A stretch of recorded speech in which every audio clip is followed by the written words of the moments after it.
And the gray offline dot should go from red to yellow to green.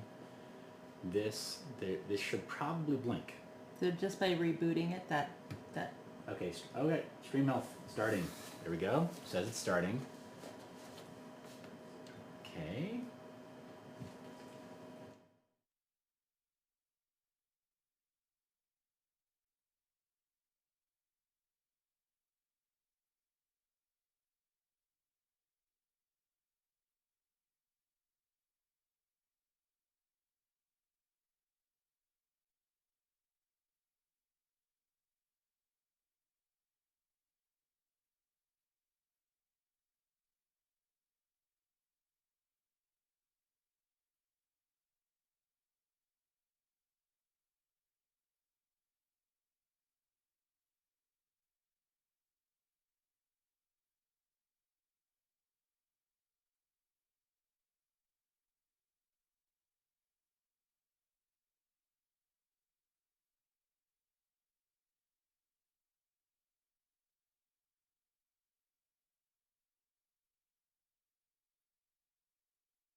okay.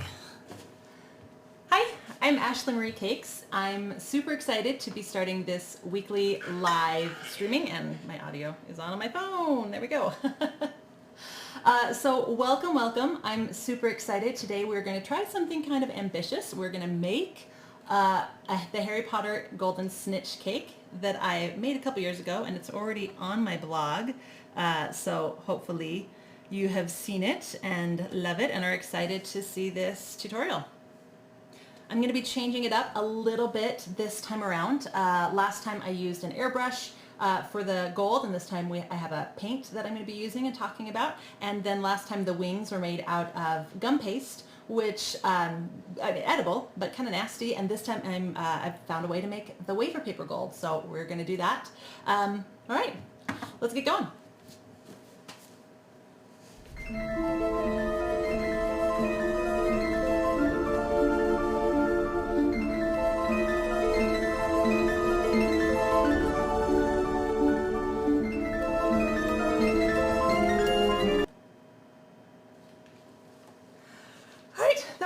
Intro, right? Yeah, I totally stayed up way too late last night doing that, because what else are you going to do late at night when you're supposed to be getting ready for a live stream but wasting your time doing graphics, because that's way more fun.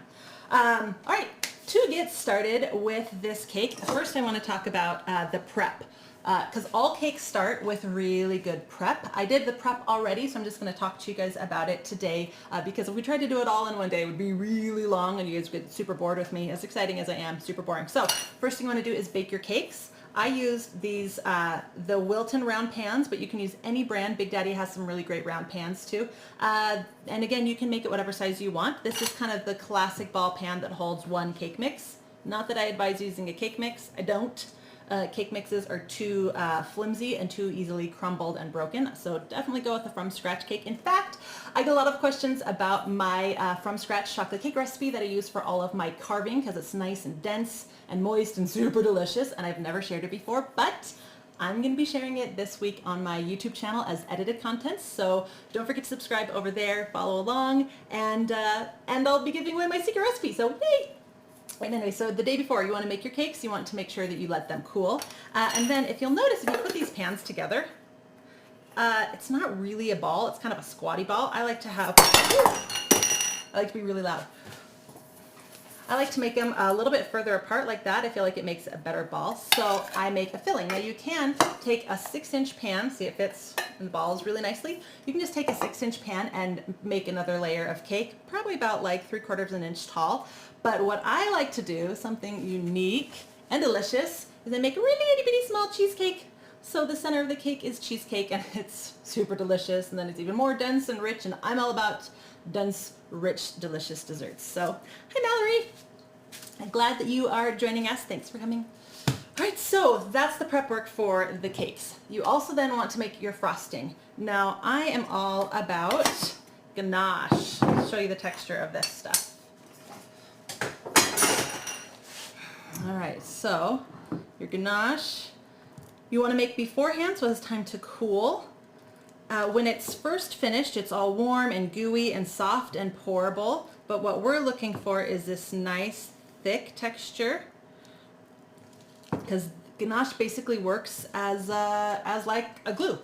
In fact, I call it a glue all the time. It holds the cake together, it holds the center together, and then as it sets, as it cools down, once you have it in your cake and sets, it gets nice and firm. So as you put things heavy on it like fondant, it's not going to just ooze and squish out everywhere. So I really prefer it over using like a buttercream if you're doing fondant work at all. Also, once it kind of sets, if there's any little pokes up or anything, you can rub it down with your hand because it's meltable, but I will show you all of that. So prep work, cake, filling, and ganache for your frosting.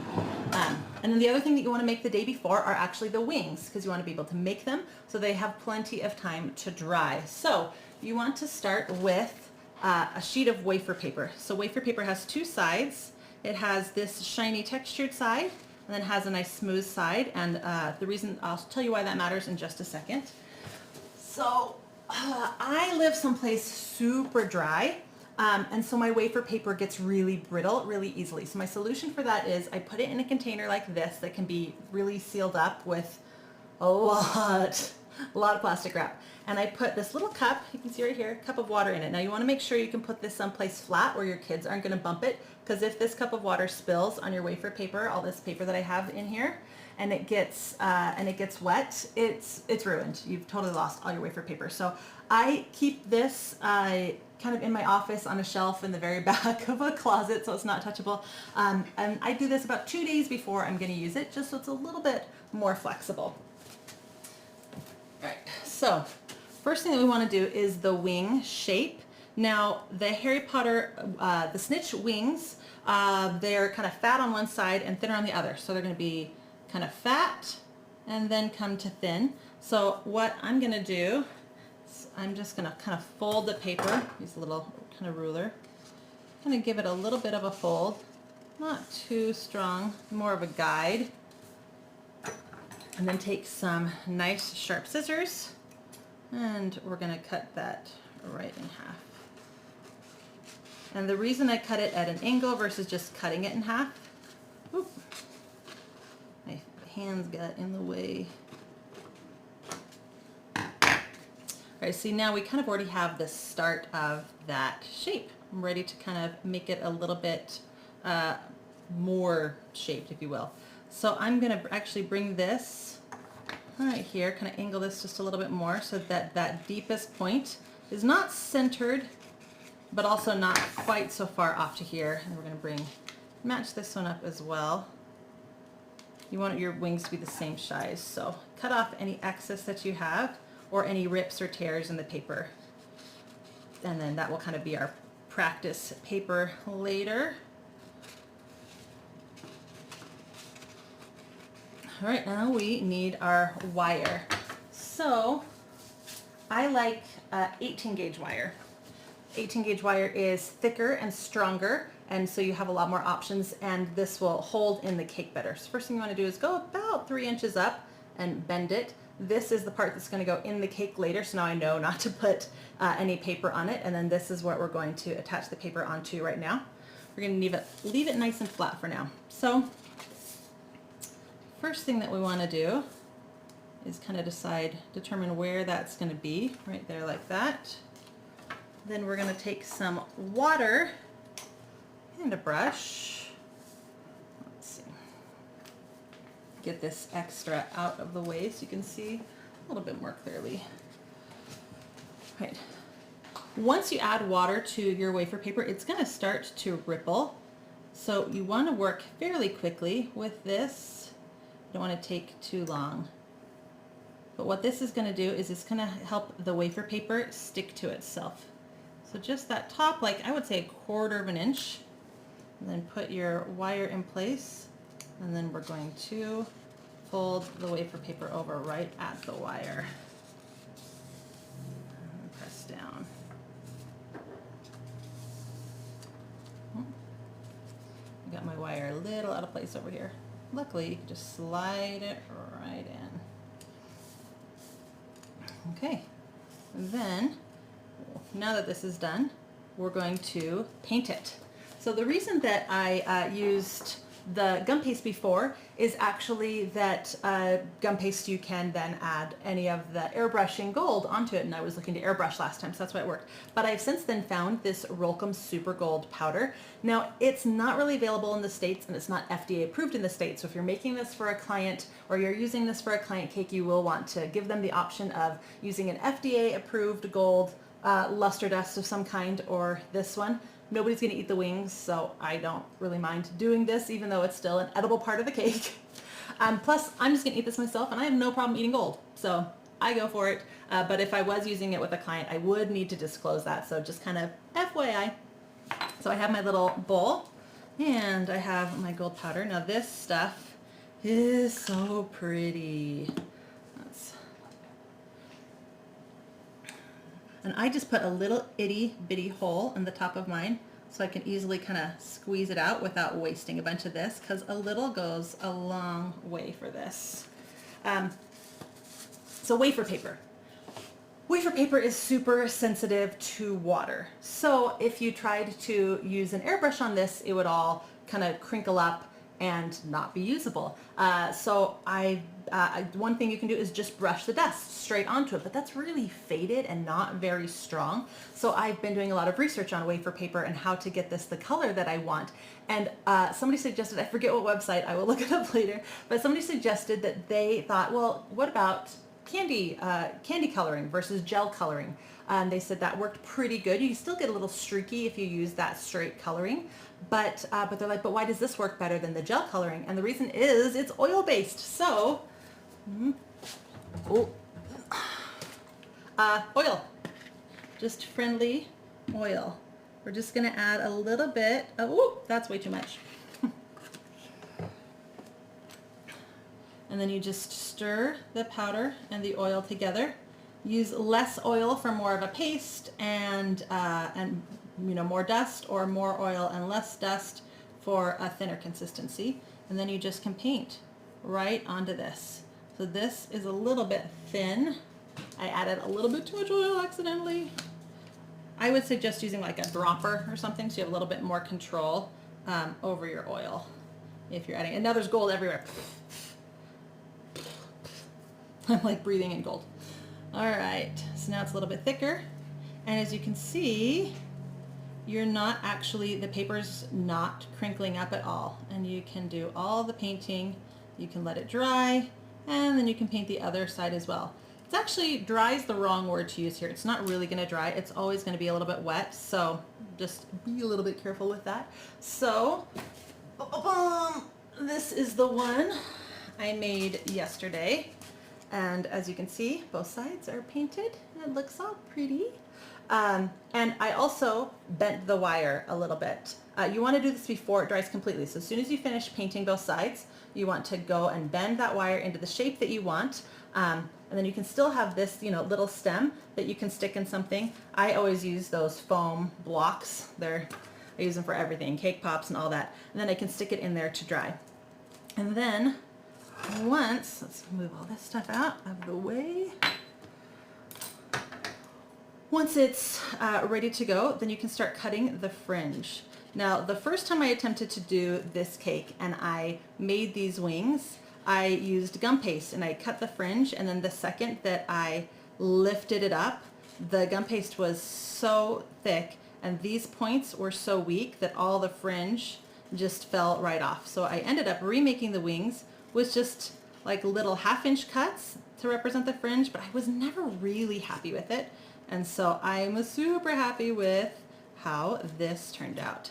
And I'm gonna quickly finish cutting this. The one thing I will say with scissors is if you cut all the way to the end, that point tends to kind of give it more of a rip. So I never go all the way to the end when I'm cutting. You kind of want to stop before you get to that point. And as you can see, like I said, it never really dries. I'm getting gold paint on my hand from yesterday. So you want to, again, kind of hold on to that stem as that point of contact. Go further out. All right. Ooh. It never seems to take that long when you're doing it by yourself, but then the second that you're talking to people about it, it seems like it's a really slow process. But it's really not too bad in the scheme of things, and compared to everything else that I spend time doing as a cake decorator. There's a lot of boring moments. All right, almost done. As you can see, it's already starting to flutter really nicely. It's gonna look super pretty on the cake.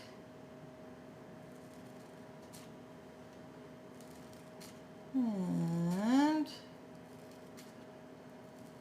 I love how you say almost done, but then it's really not almost done. Hey Wendy, glad you could join us. Hope you enjoy it. Don't forget to ask any questions that you have. I'm half monitoring the comments, and by half I mean every time I remember that there's comments I go check. All right, so now we have both wings. See, pretty. And the reason that you want to do this a day ahead of time in case something goes wrong. Well, you could do it the very first thing, the day of. Like I said, it's not going to technically dry, but there's our wings. Now we're ready to move on to the next part of this process. All right, let's get all this stuff out of our way so we can move on. So the thing about working with food is you want to make sure that you're constantly cleaning your surface.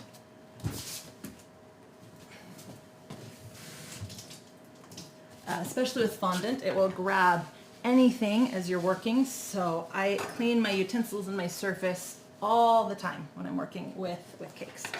So, right.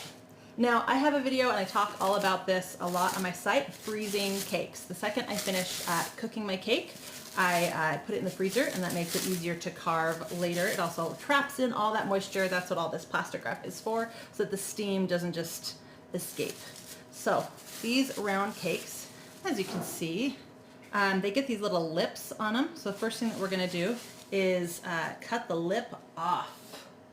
And of course I didn't bring one of my cutting boards over. Just a second.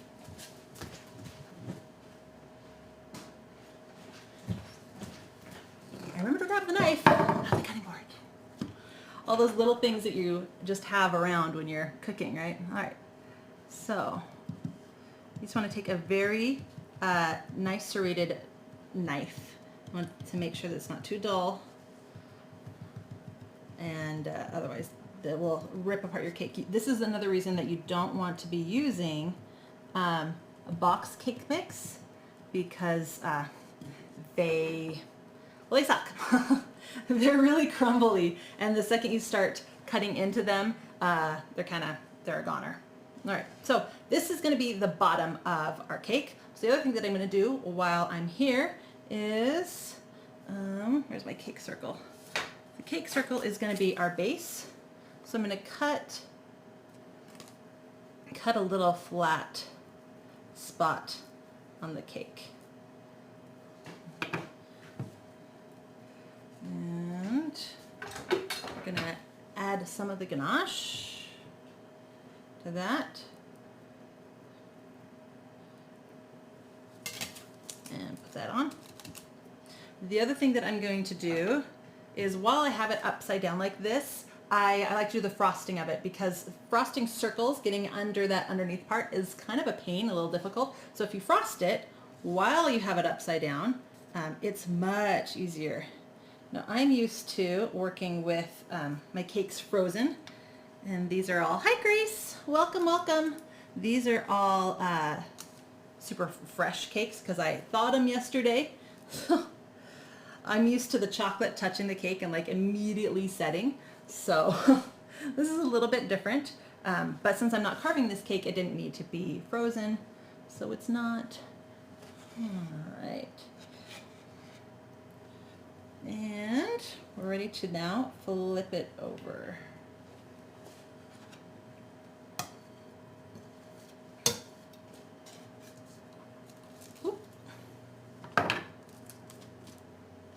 And this is why you were constantly washing everything. Ganache gets everywhere.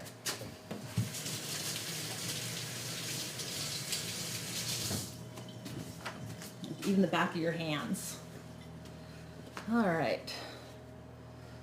So we're going to then cover this with some more ganache. The problem with studio lighting like this, while it makes me look amazing, it keeps the ganache really warm. So as soon as I finish this and before we start rolling out the fondant, I'm actually going to stick it in the fridge. If you've been following me for any time at all, you know I'm anti-cakes in fridges. And the reason for that is fridges dry food out. They're great for chilling things, but they're also great for drying things out. And I don't like dry cake, so I avoid putting my cakes in the fridge. Freezer is fine. Once you start frosting, you don't want to add it to the freezer. Freezing and chocolate don't really go well together, and if you put fondant on a frozen cake, as the cake thaws, you'll get a lot of condensation problems. So, cheesecake, deliciousness. Whoop. Flip that over and put it in place. All right. Take that plastic off the bottom. Messy again. Now we're gonna add some more ganache now.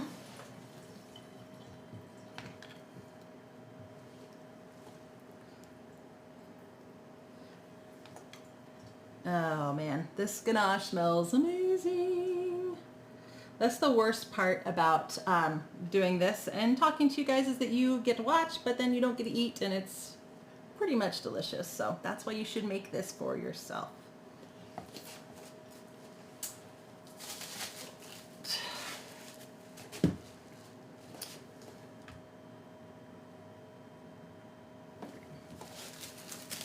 Gotta readjust all the camera angles so you can see what's going on.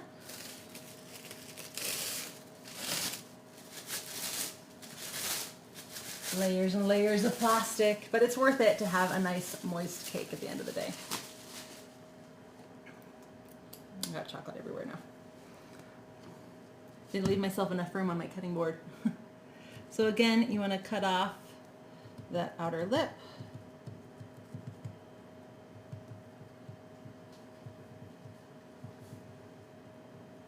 This is my cake cutting knife. This is my cake cutting knife. I only use this one on cakes, and then I sharpen it like once a year, sometimes twice a year. All right. There we go. I have this nice ball shape, and we're just gonna frost it again. So frosting round cakes is kind of a pain. The secret to it is just kind of going in excess, making sure you have plenty of frosting, not being skimpy, because it's, once you get it nice and covered, it's easier to just kind of keep smoothing, and be taking frosting away than it is to kind of be trying to make frosting stretch. that's a huge pain. So I made a huge batch of ganache, so it's more than enough for the cake. Great thing about ganache is that you can actually keep it in your fridge and then re-warm it up on like a double broiler, nice and slow, and then use it for more than one cake. That is what I do. I pretty much always have a batch of ganache around. Slide together.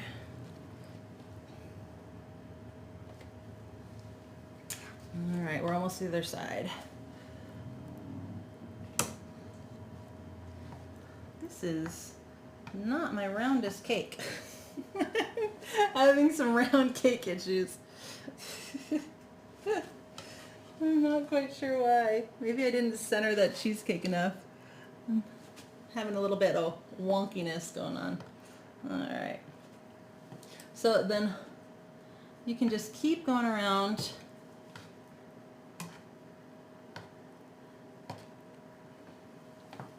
All right. I'm a little annoyed by the wonkiness of this, so I'm going to get my hands in here. We're going to get really dirty. This is why you are constantly washing your hands when you're doing this. All right, that is better. Isn't that pretty? Nice, messy. All right. That's why you're constantly washing your hands.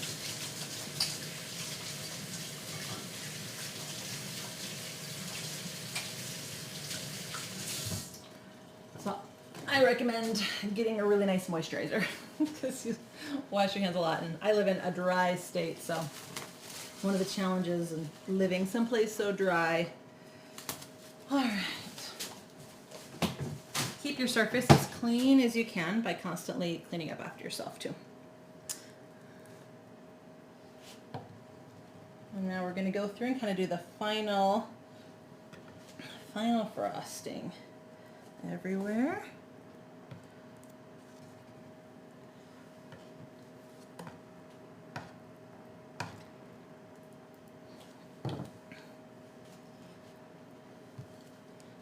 Okay.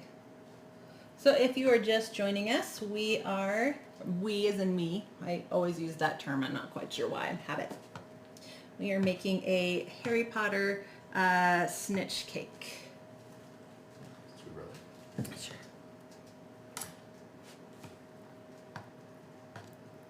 All right. We've just gone into slow-mo. What is that? Ooh. And we're back. I think we recorded instead of rolling. That was a little bit wonky. Whoa! A little slow-mo action for you there. All right.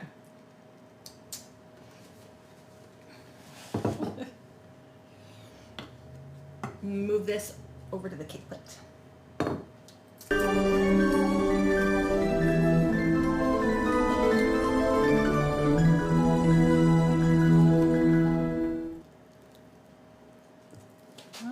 Okay. And I just touched it again. I'm so used to working with frozen cakes, I'm not used to this ganache still being so pliable. This is a fun part of live, is not quite being as prepared as you like. So I'm going to stick this in the fridge. Give me a moment. I'll be right back. Oh, can't see that. There you go. So now we're on the cake plate, and I'm not going to try to clean it until my hands are cleaner.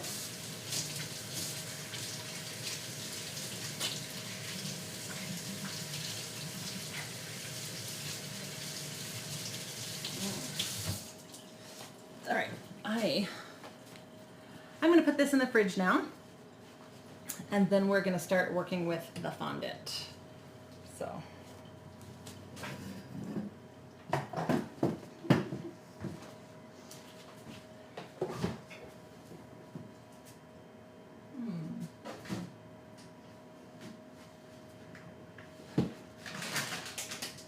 I didn't prepare my fridge for this, so I don't have any space. Give me just another second.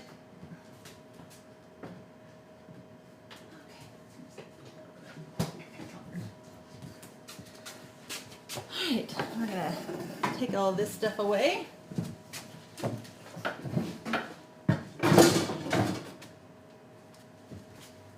And what do I do with my wash rag? Ah, found it.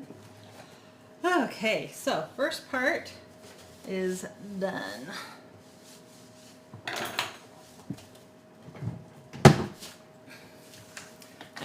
We're going to work with fondant. So now we're going to use that same gold dust to paint on the cake later. So for the fondant underneath that gold effect that we're going to be creating, it's kind of your choice if you want to use white fondant, or you can create a yellow fondant that you paint the gold on. It doesn't really matter. We're going to put it on in such a thick layer that that you can just use white. White's cheaper, easier.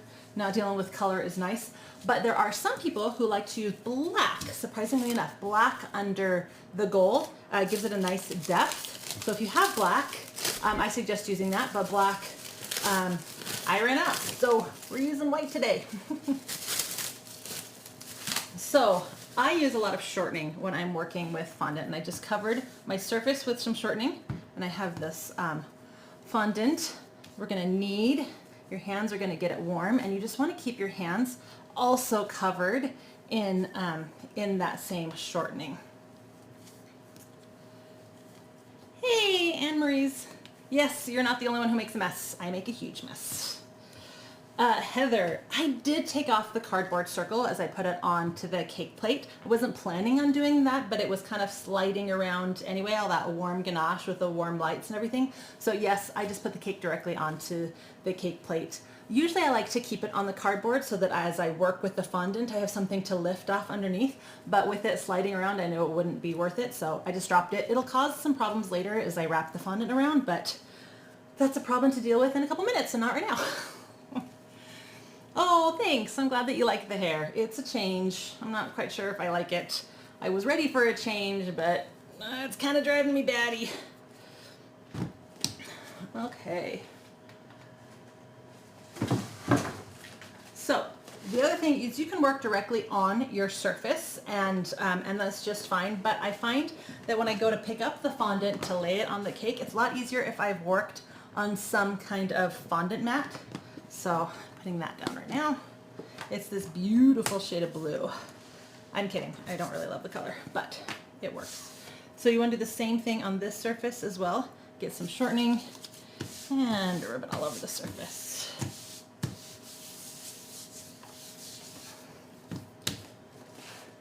Ooh. And then you also want to take your rolling pin and do the same thing. Rub the shortening onto that too. And then we're going to start rolling out. So when you first start rolling out the fondant, it's takes some muscles. You got to be really strong.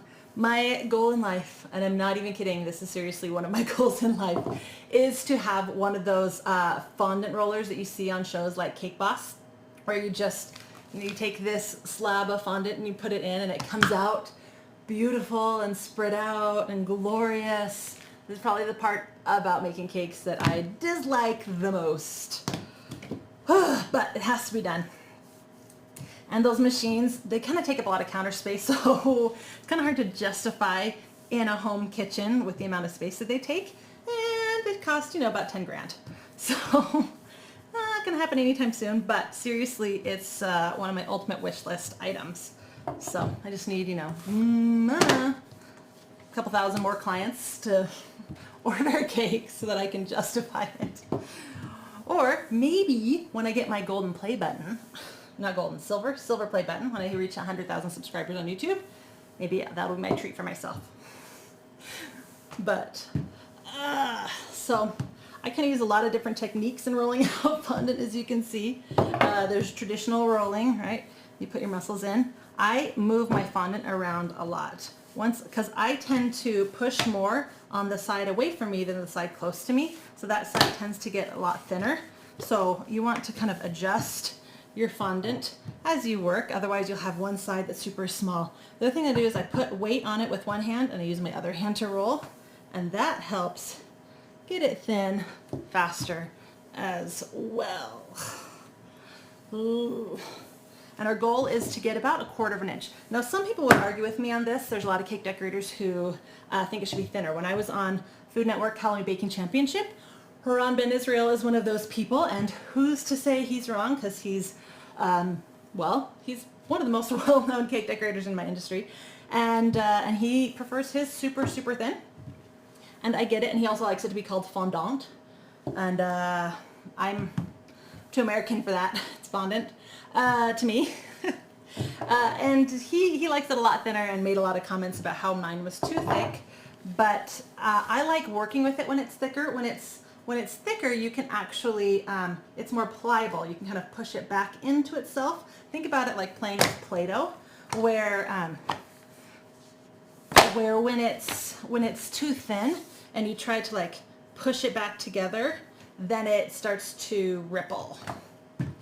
And nobody wants rippled fondant. So by lifting it up, kind of like I just did, I also help stretch it out a little bit more, and that can also help thin it. Once you hit this point, about 1/3 of an inch thick maybe, you kind of want to be a little bit more careful, because it's easy to go too thin kind of quickly. I know it doesn't feel quick, but all of a sudden you'd be like, too thick, too thick, too thick, oh, too thin. And that's never fun, so just keep going. Now we're going to be covering the ball, and ball cakes are probably one of the most difficult to cover, so fingers crossed that it goes semi-smooth today while I'm showing you how to do it. But really, my secret is leaving the fondant a little bit thicker. I feel like it gives me a lot more pliability with the fondant, and you want to work fairly quickly. There's kind of a little bit of stretch and pull kind of mixed in the fondant, and my biggest tip for fondant would be high quality fondant. I have not tried the new Wilton fondant, but the old stuff for me was a little bit too tough to really be pliable the way I like it. But every cake decorator kind of finds that fondant that works for them and their style, and that's the important part. When you find one that works for you, stick with it. If you find that a certain brand of fondant is giving you too much of that elephant skin effect, or it's rippling too much, or it's not quite pliable, try a different brand. There's a lot of brands out there. There's a lot of options. It's really about finding a brand that works for you. I'm not a fan of marshmallow fondant, but I know a lot of cake decorators who really love it. To me, that goes over the edge, and it's too pliable, and it's too soft. And I find that it kind of looks a little melty and droopy and doesn't give me the crisp corners that I work with. I know one cake decorator who mixes her marshmallow fondant with the thicker old style Wilton fondant, and that's her perfect medium. So kind of play with it and find what works for you. All right, that is about the right level of thickness, about 1/4 of an inch, as you can see right there. Let's see if the cake's chilled enough. If not, we're just gonna have to chat. All right, gonna grab the cake.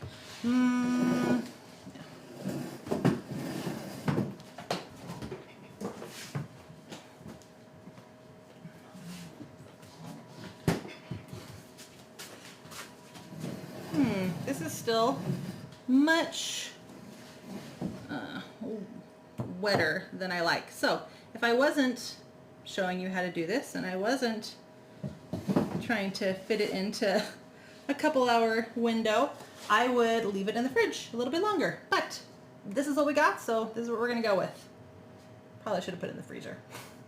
So first thing that I'm gonna do, I have a bunch of chocolate around the cake plate, and I'm gonna wash that off. You want to keep everything as clean as you can. Ganache just has this great way of spreading. Like there, I just accidentally touched it. Now if I touch that finger someplace, lovely. And you're probably gonna go through a couple rags this way. a couple wash rags.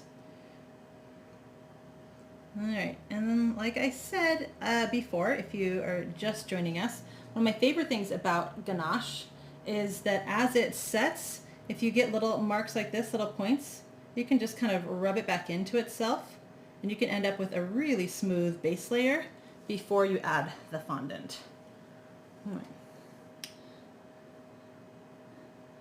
This is when you use your powers of OCD. You want to make sure it's really, really clean.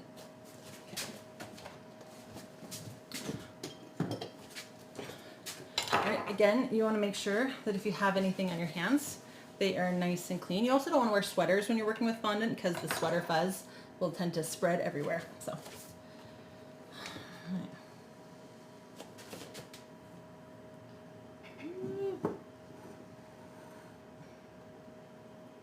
okay. Whew. I used a lot more fondant than I needed. This is actually super heavy. All right. This is why I like using the mat. You can pick it up and drape it over your cake. You want to show the cake. There we go.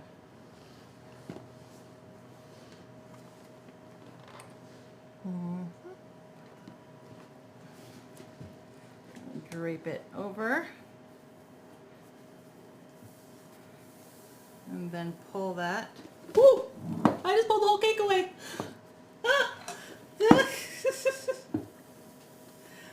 I don't know what's going on. Okay, my cake is totally sliding off of the cake plate and it's like tipping over. I should have used a larger cake plate. Okay, just slid it right back into place. No big deal. All right, so the first couple minutes after you get fondant on are pretty important. First thing you want to do is immediately start kind of stretching and pulling that first half to keep any ripples out. You want to work your way down evenly. You don't want to focus on just one side. You want to kind of go around nice and even and bring that fondant down as you're working. You also want to take a knife and cut away the extra because it's kind of hard to work with big massive amounts of fondant, but if you cut away the extra you'll have a much easier time. Okay.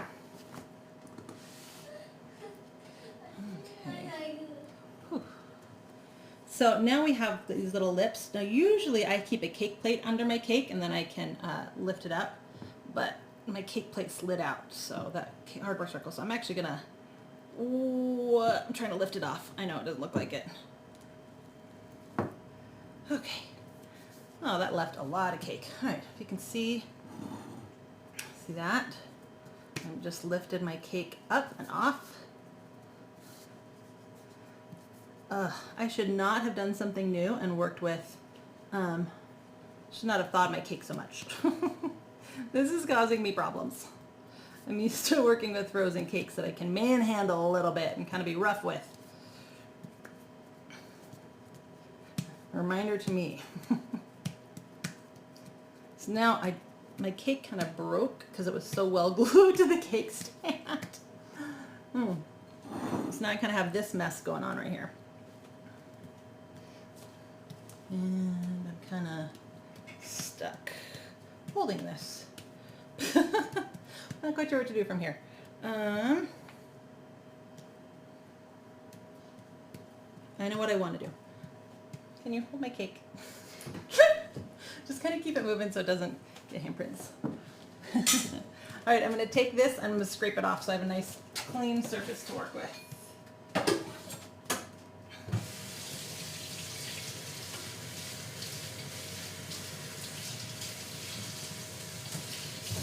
And this is when it's nice to have an assistant. All right, I'm going to dry this nicely. All right, take back the cake. I really don't, one of the reasons I switched to LED lighting last year so it wouldn't be warm. It's still really warm. Is this supposed to be like, this does not feel normal for LED lights. It feels like it should not be this warm. Cake decorating does not like warm.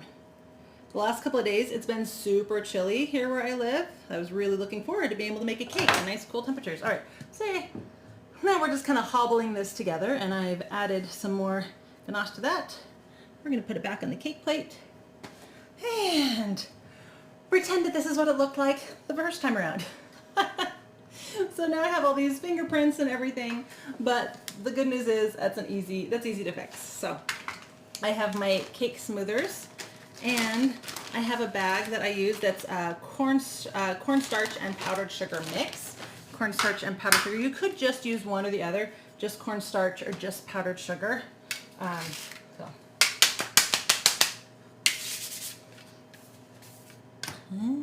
here. All right, so we want to, you don't want these to get sticky, so you want to keep adding cornstarch and powdered sugar mixture to them if you need to. And I like to work with these shelf turners and some shelf liner. That way I can turn my cake while I'm working, and that makes it a lot easier to work with it and keep it even. So just keep going around and around in circles. Ooh, I really should have used a bigger cake plate because this is kind of wobbling on me because it's so small. I picked the small one because I thought it would look better, but it's causing me some problems.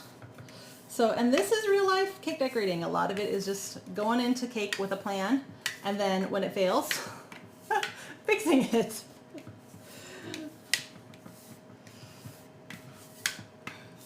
This is not one of those places that you want to rush through. This is going to affect how your whole end product of your cake looks. So take your time to keep working on this and keep smoothing it until you're happy with it.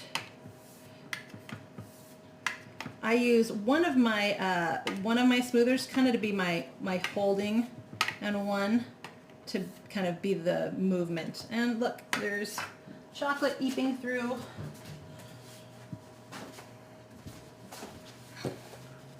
Not that it matters. This whole cake has gotten so messy. There's so much chocolate all over this.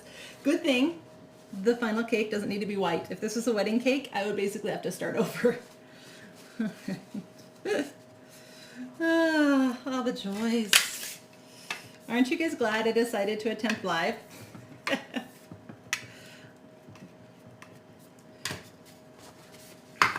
Oh, whoa, look, I got a big squirt right there on that side.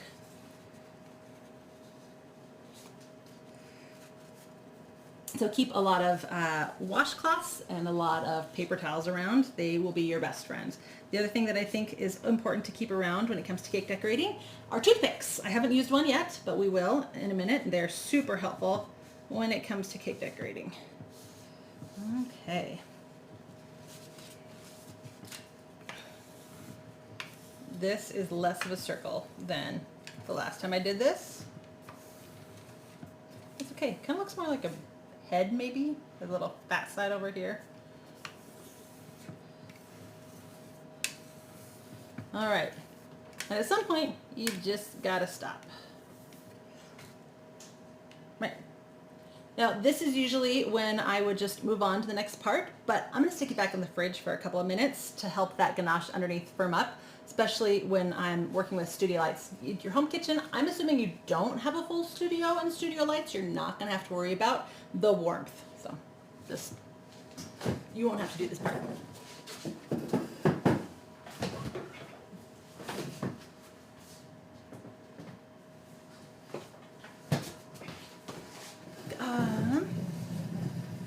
So I'm really gonna quickly clean up. We're gonna have a little cleaning session and I can answer any questions that you have. Oh, I'm glad that you think this is calm. And yeah, you kind of have to have a sense of humor when it comes to, well, being a mom, right? Kind of comes with the territory of that. On my printer is a piece of paper that I need. Can you go into my office and get the piece of paper? Yeah. All right, so I'm going to show you now what I'm doing with my extra fondant. So you can put this top down. So all this fondant that I just cut off, see how it has like chocolate? That's not great if you want to reuse your fondant, which I do. I want to reuse my fondant. So I'm going to take a paper towel that I've gotten wet and I'm going to kind of rub it away. Now you could do this on the cake itself too, but see how it makes it glossy and shiny and kind of slimy. that's not great for the final product. So on the actual cake itself, I don't want to do this because that water will just kind of stay slimy. So it's not good to do this on the final cake itself, but it works out just fine for this excess fondant because as soon as I kind of finish sliming up and wiping away all that extra ganache, I'm going to add some more shortening to my hands, and we're going to knead it. And then I'll be able to reuse this fondant. I'm going to wrap it up a bunch in plastic wrap. So knead away. I do have, oh yeah, I do have that. That's another good thing to do is Anna Marie's just said she likes to use one of these dusters with powdered sugar cornstarch, and yes, I do like to use that too, especially when I'm working with a large surface. So you can dust your fondant with something. When I'm working on a really big cake and I'm smoothing it, that's a really great way to go. Good suggestion. And I'm glad that you're liking the live tutorial. I've been wanting to do this for a while, and you know, today's launch day, which means it's, you know, going to go perfectly smooth, right? I've been working on it for a while, so I'm excited. I'm glad that you like it. All right, so now I have a nice ball, and you can't even see all of the little chocolate places. So first thing I'm going to do is grab some plastic wrap, and we're going to wrap it around a bunch. And after I wrap it around once, I turn it so that I can wrap it around the other way. I just kind of keep doing that until it's nicely covered with, I don't know, like 2 layers, 3 layers. More layers the better of plastic wrap, because you don't want that to go to waste. And then a nice sealable bag. Put that in here. There we go. And now I can save this and use it on another cake. Okay, let's finish wiping down and cleaning up. Move anything that you don't need, like the rolling pins and stuff like that, out of the way. And anything with ganache on it, move that out of the way too so you don't accidentally like touch it later.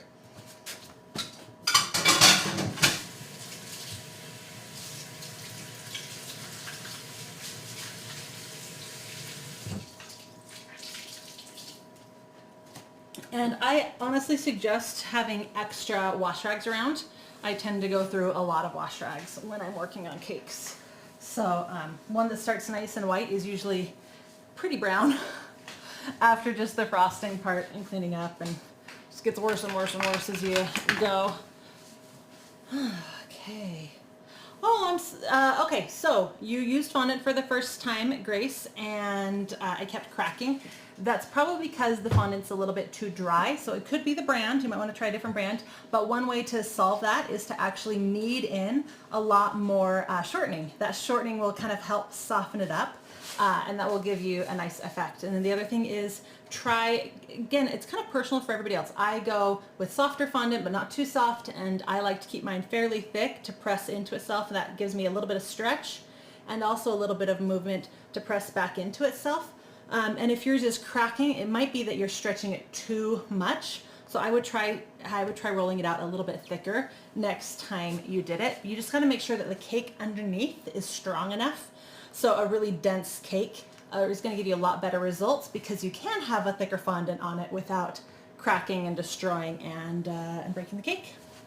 So hopefully that helps. Because every time I talk to somebody and they're like, oh, I don't want to work with fondant, or I'm scared to work with fondant, or I tried it and I hated it, it makes me sad, because it really just takes a little bit of practice. Nothing's too hard with the right tips and tricks, is what I always say. So it just takes a little bit of practice, and sometimes changing up what you're using and giving that change. So this is my handy dandy clay extruder, and this is what we're going to use for decorating the cake. So we're going to use a couple different circles, thicknesses for this effect.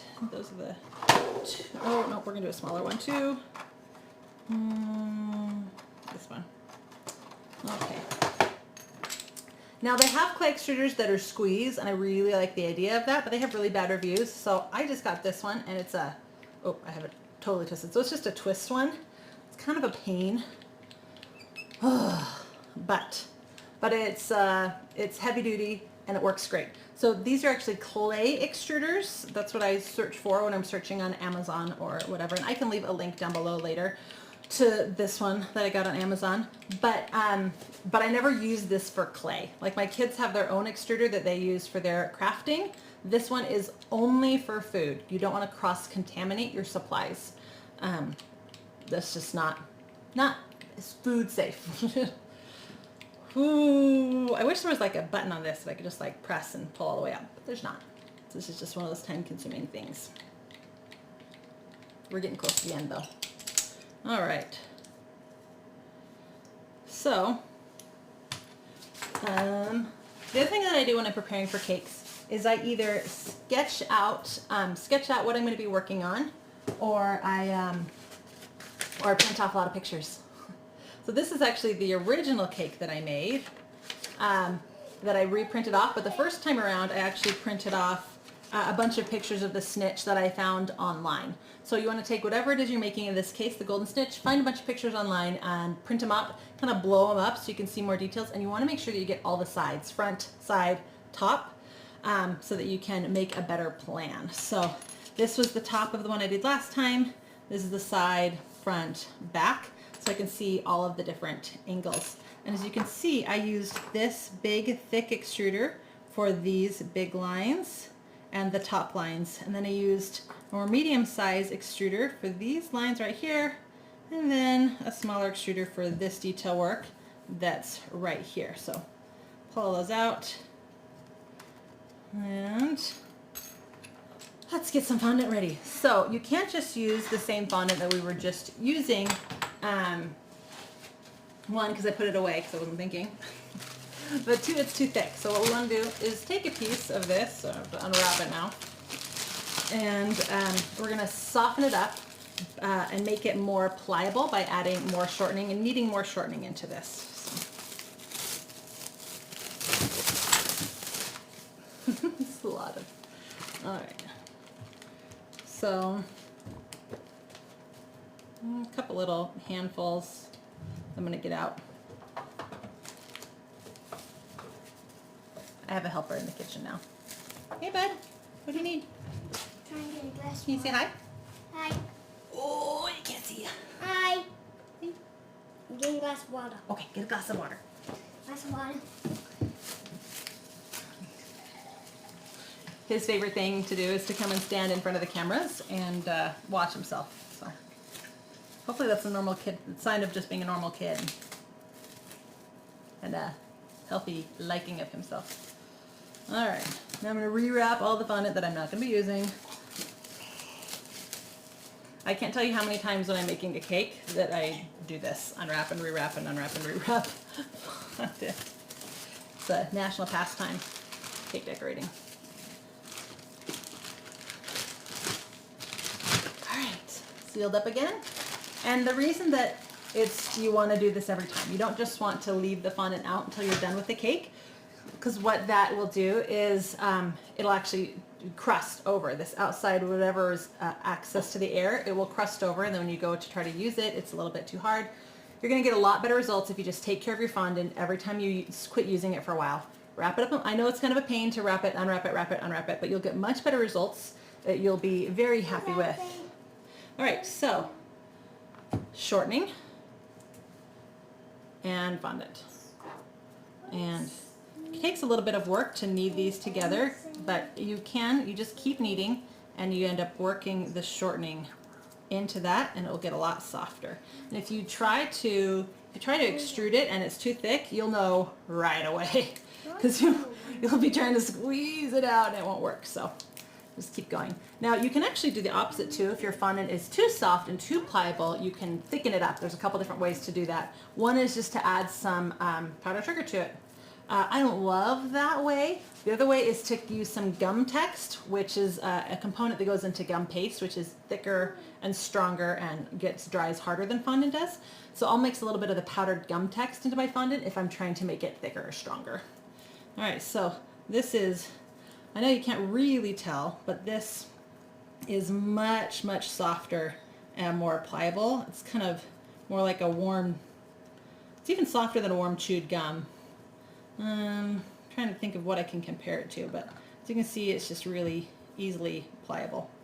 So we're going to roll this into a snake.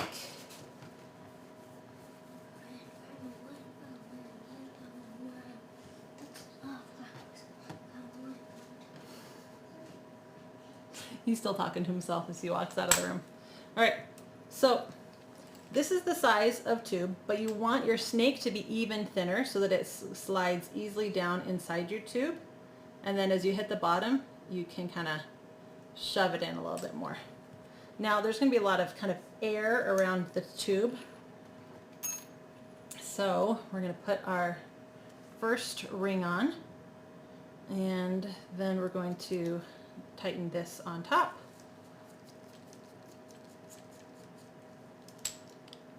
And even before I start turning it, I'm going to grab a little bit more plastic wrap, because that's what you do. A little bit more plastic wrap, and just take that little amount that I have left and wrap it up.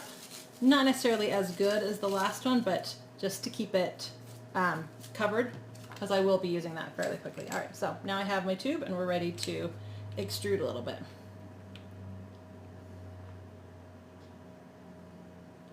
It takes a little while at the beginning. There we go. We're gonna need a lot of this.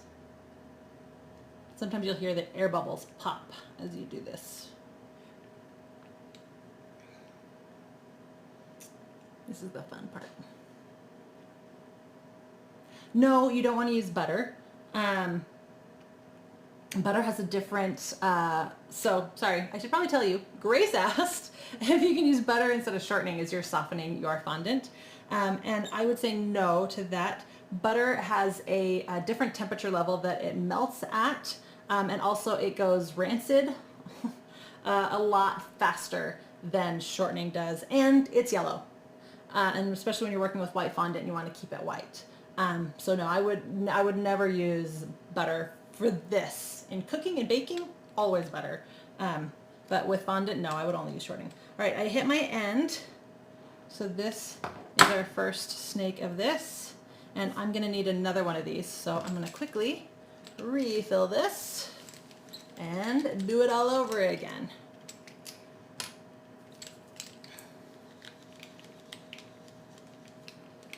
Yeah, so powdered sugar isn't my favorite option because it tends to, if you can mix, like I said before, you can mix powdered sugar in a little bit to thicken your fondant, but I don't love it because I feel like it ends, even though it ends up being thicker, I feel like it also leaves it stickier and tackier is probably the better word, tackier. And I don't love it. You could use the cornstarch or powdered sugar cornstarch mixture, but it's one of those things that once you make it soft, kind of hard to thicken it back up again. You could always, the best thing to do would actually to just be take some of your fondant that is drier and isn't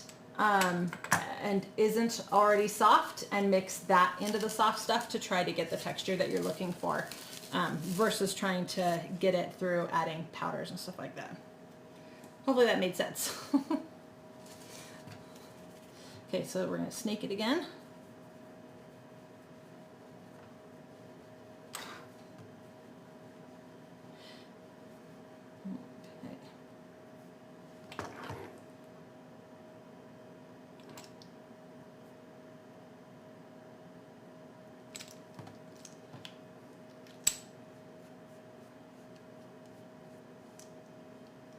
Right, there we go.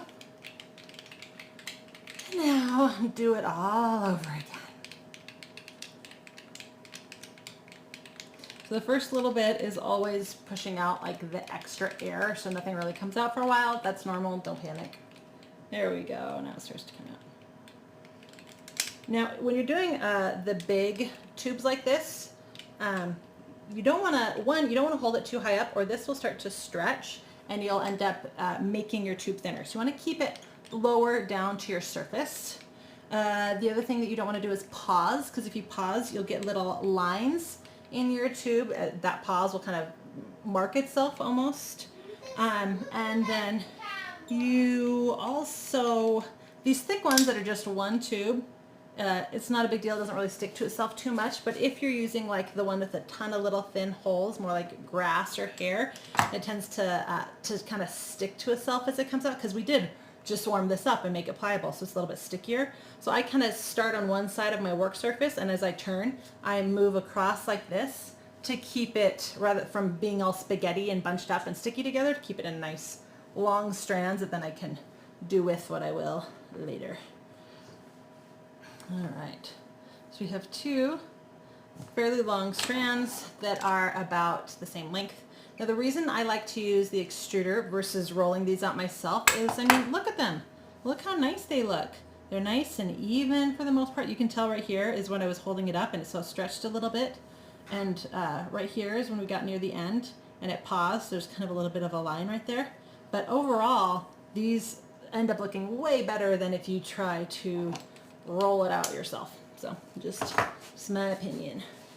Okay. And I'm missing my brush. There's a gold brush.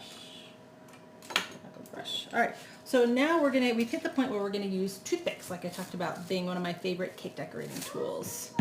But first, I'll put my fondant away. Don't want to forget this step. Yes, it's a lot of, you're definitely working with your arms a lot. The funny thing is, from my years of piping buttercream frosting, that the muscles on this arm are actually bigger than this one, so when I wear sleeves this length, like, it's always feel tighter on this side. But yes, lots of arm strength in cake decorating. Not a lot of sit-ups. Got a lot of, you know, cake eating, chubby tummy, but I got good arms, right? All right, so now we want, get a little bowl and a brush and some toothpicks that I forgot to grab. Hold on.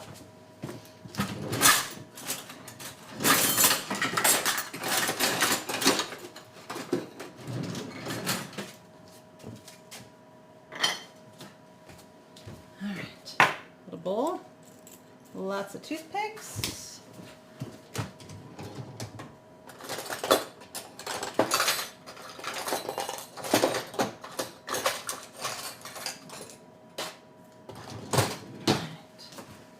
And some brushes. So I talked about using your extruder just for cake decorating, kind of the same thing with your brushes. These are just normal brushes I get in the craft section of a grocery store or a craft store, but they go in my cake drawer and I never use them for anything else. In fact, one of my favorite brushes is actually a blush brush that I use to get like a powdery effect on my fondant. But again, I bought it specifically for cakes and I did not use it on my cheeks. And I keep it in my cake drawer. So you really want to watch cross-contamination when you're working with supplies that aren't necessarily cake-specific supplies. So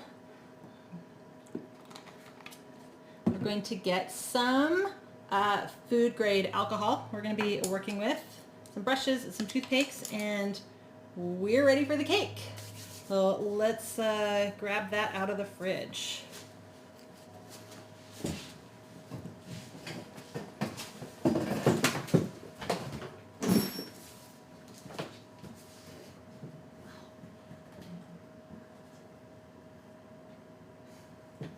First time I put it in.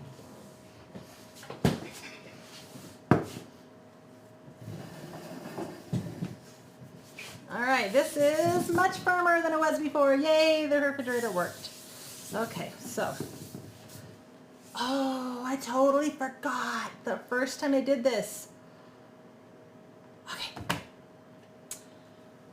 back up. Whew. First thing that we're gonna do is take our toothpick and we're going to kind of sketch our design onto our fondant ball. And since we're going to be putting the tubes of fondant right on top of where we sketch, it's not a problem that we're sketching into it. Then what we're going to want to do is make those lines tacky so that we can attach them. What I did the first time around, I totally forgot about that until right at this moment, is actually use my steamer. Now I use my steamer in cake decorating for a couple different reasons. The first thing you can use it for is it makes fondant glossy and shiny. But it does kind of leave it a little bit slimy, so you don't want to touch it after that. The other thing is when my tutorial for gold leafing a cake, I steam the whole thing, leave it for a second, let it get tacky, and then I attach the gold leafing. And I remember for this cake, because there's so much details that I'm adding, I just steamed the whole thing and then I added the details to it. But we'll use a brush this time because honestly, I don't know where my steamer is. It's in my room somewhere. All right, so we're going to, no, there, you're in pain. Say hi to Seth. That's Seth. You can't see him. There you go. See? Say hi. What's up? He's my helper today. So when I put this back in the fridge, I didn't notice, but the first time I put the cake in the fridge, a little bit of ganache got on the butter door of that top shelf in my fridge, and I didn't notice it. So I pulled the cake out, put fondant on it, put it back in the fridge, and that ganache then touched my cake right here. Right here. And so now I have a little bit of this. So I'm going to do the same thing that I did before, and that is I'm going to take just a damp paper towel and kind of rub it a little bit. I don't need to get it completely clean because we are going to be painting this, but I don't want big, huge chunks like that. There we go. All right, so now we're ready to start sketching. So I keep my picture really close to me so I can use it for reference. And I'm going to pick my front.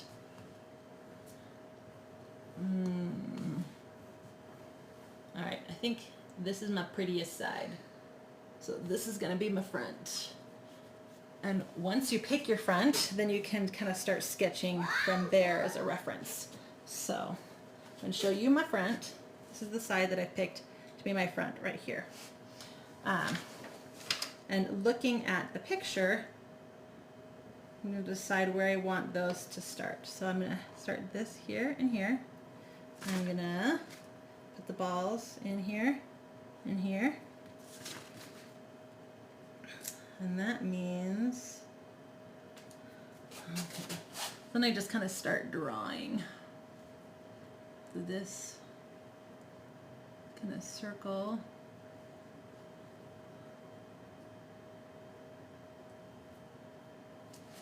And then it meets in the back. So this one takes a lot of just kind of going back and forth. And the reason that you want to, hold on, grab my turntable.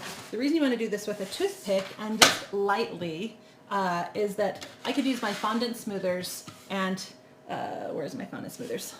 There we go. So I could use my fondant smoothers and take this line right here and just rub over it, and then it would be gone. So it's kind of like a little eraser. So press lightly with a toothpick. So this is, I decided this is my front. This is where it's going to come in. That means this is my direct back. This is where the loop's going to meet. So the loop kind of comes down around and then around the back. So that's what we're going to kind of sketch right now. So down, doesn't go that far. Down. And the real fun then is, oh wait, I was looking at the wrong loop. I'm like, that doesn't seem right. Doesn't do that. Comes down around, stops about right here. All right, so it comes down around, stops about right here, and then it comes down into a larger swirl. I'm gonna kind of draw that swirl, and then there's a little baby swirl on top of it. I'm gonna draw that right there. So now I have this first kind of swoop sketched out, and then and then I'm going to try to match it on the other side. So that's always the challenge, is once you have one side that you're happy with, just trying to match it on the other side. So again, a lot of looking back and forth, and I tend to put my head over the top. So the top shot, you tend to see a lot of my hair, whatever color it is right now. This is top, this is front, this is center, right here. All right. And I also want to make sure that I kind of bring it down to about the same height as well. So a lot of kind of comparing side to side to side. and then taking like, so I did a little dot there, little dot there, little dot there, kind of matching up, and then kind of playing connect the dot and bringing that into where I'm happy with it. All right.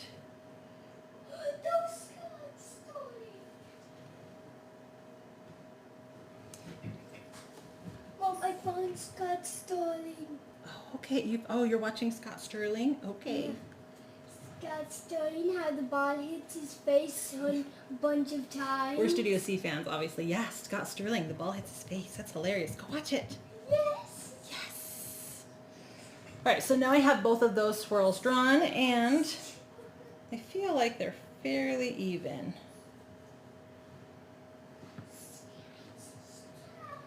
So I'm now going to take a brush with some food grade alcohol and paint over those lines. So here's the swirl here and this swirl right here. You don't want it to get too wet though.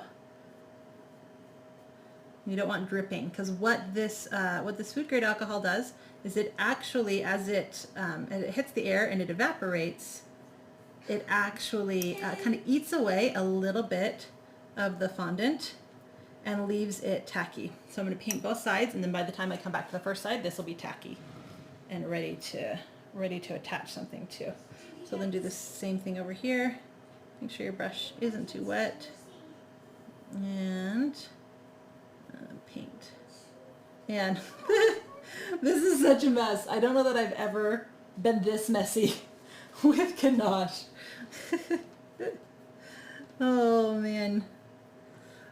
We'll see what happens when I paint over it. Maybe it will all show and I'm a big fat liar and whatever. My kids will still eat it. Getting the basic idea. All right, so now we're going to take our rope. We're going to start over here and follow that line that we drew.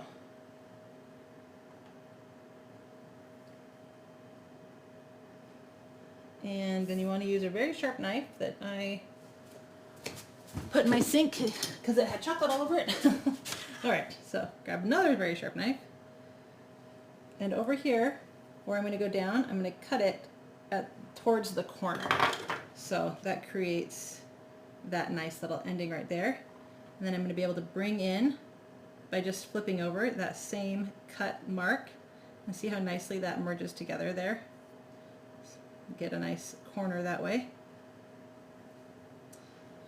And add this back in. Kind of want it to be a little bit, kind of want it to come down and around more. There we go.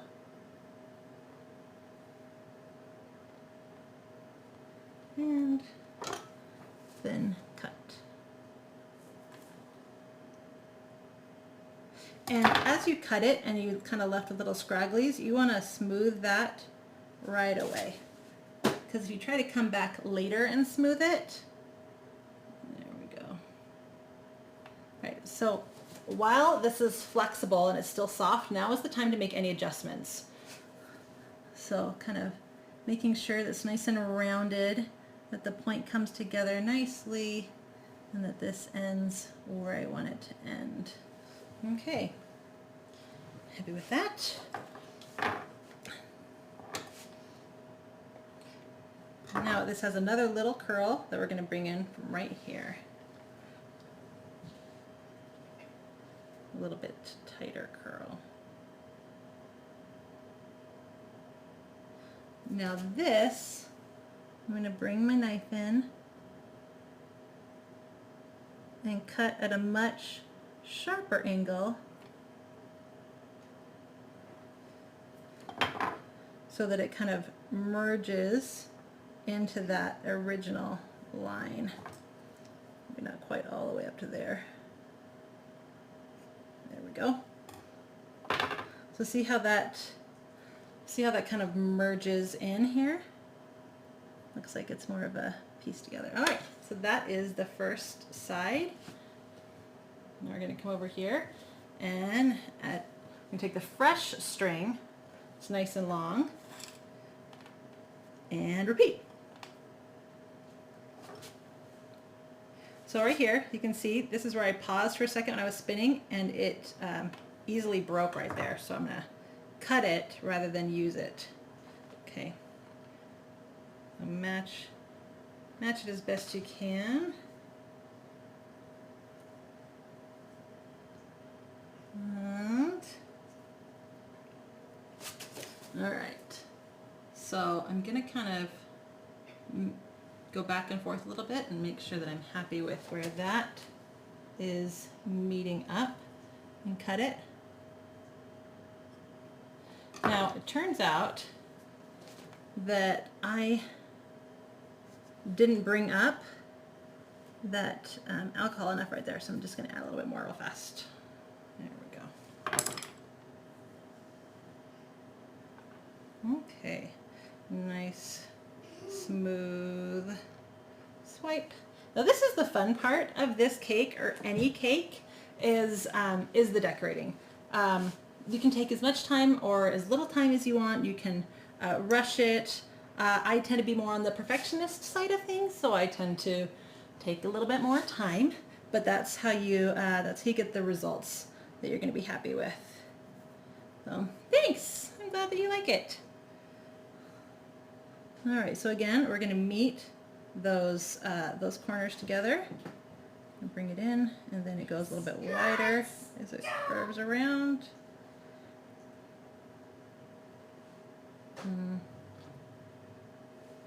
Go back and forth to the other side. Make sure it matches. All right, so it kind of came in a little bit, and it goes wide, and then it ends right about there. Now you want to kind of cut this as soon as you can, simply because that extra string, you know, it's string, kind of weighs it down. So the sooner you can get rid of that excess weight, the better. So we want to look at this side, and I want to come back and look at this side and make sure that they match up in their kind of angles and curves. Okay. And this one's a little bit long, so I'm kind of cut it. It's always easier to cut more than cut less, so err on the side of being too long when you're working with designs like this, because again, always cut more. And now we're going to do our little swirl. Goes right in the middle. All right, so I guess the big question with live streaming a cake is that when I'm doing it by myself, it doesn't feel boring, but right now, when I'm doing it for you guys, I'm feeling like, oh, I'm doing the same thing again. So let me know if you enjoy the cake, watching the cakes being made, or if you would prefer sticking more to like the recipe side of all of this. You can just leave me a note in the comments, and let me know what you want to see more of, because we can certainly do more cakes. Short cakes like this that aren't too long and too time consuming, or more recipes. Kind of hopping around a lot. So I took the strand and I laid it over the cake to help with that weight, give me something right here as I'm cutting.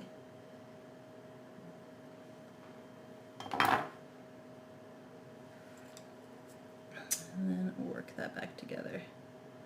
So now notice that I only extruded 2 strands rather than extruding all the strands that I'm going to use, because this one is already kind of getting hard and crunchy, and if I like kind of manipulated it too much, I don't know if you can see that. Let me see how it kind of gets a little bit, maybe if I bring it closer. Little elephant skinny, see those like wrinkles in it?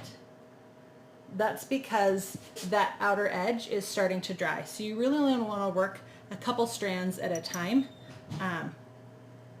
for the best results. Okay, so it matches on both sides, and here's the back. I think it, yeah, okay.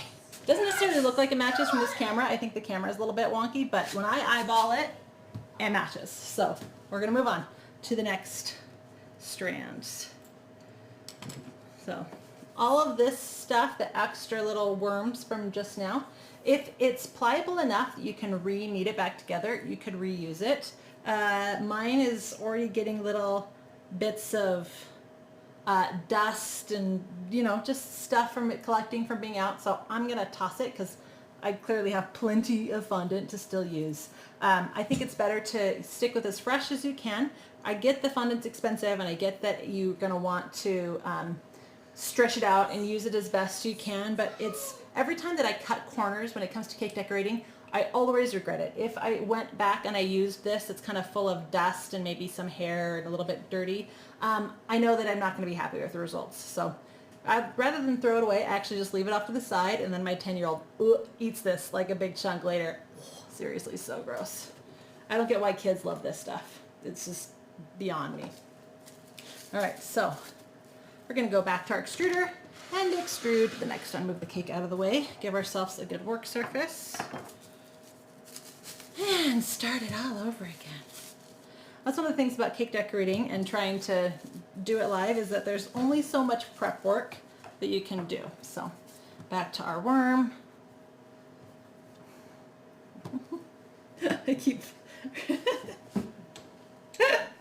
I kind of feel like I can see out of the corner of my eye what camera is being focused on right now, but I feel like I'm always a step behind. So I'll be like, oh, it's this camera. Oh no, wait, it's that camera. Oh no, wait. Hopefully you guys are kind of getting the idea. Oh, this rack? You like that rack, Lisa? My sister was throwing it away, so I stole it from her. I have no idea where she got it. I've had it for years, but I'm glad that you like it. Okay. I feel like I need to have some Jeopardy music in the background, except I don't want to pay for the rights for the Jeopardy music, right? I'm just done. Except I'm going to stop there because I don't want to pay for it. Aha! All right, so clearly I had a gray or black or something in this extruder before, because as you can see that little bit of gray in my hand right there? That came out of here when I just took off. So here, show you a close up. So I just took off this disc, and look at the other side. Look how kind of gray and dirty it is. Clearly I didn't clean my extruder good enough last time I used it. When you're done with the cake, at least when I'm done with the cake, there kind of is that moment of, whoo, it's over.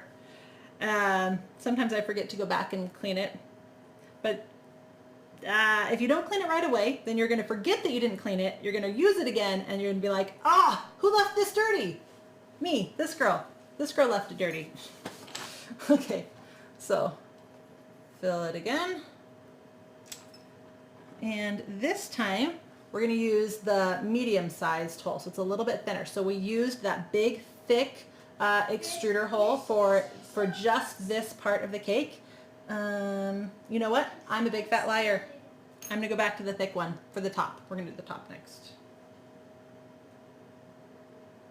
Nope, I'm going to use the medium one. Yeah, got to keep you on your toes. We're going to go back to the medium one. All right. My OCD likes getting one thing done, right? Let's do all the big thick ones first. But looking at the design, these right here, these big thick strands, which are the next thickest one to do, they'd be kind of hard to eyeball. So I'm going to do this medium-sized strand first, so that I know the space that I have to squeeze in all the top stuff. So that's why I made that decision. Sometimes the why behind is nice to know. Okay. I'm glad that you think I'm funny. Lisa said that she's sitting in a parking lot and she's laughing and people are staring at her funny. But I'm sure that watching me and laughing is way more fun than doing whatever shopping you're doing.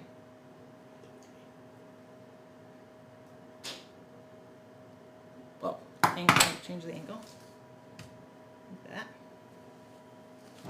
See. I know what I'm doing.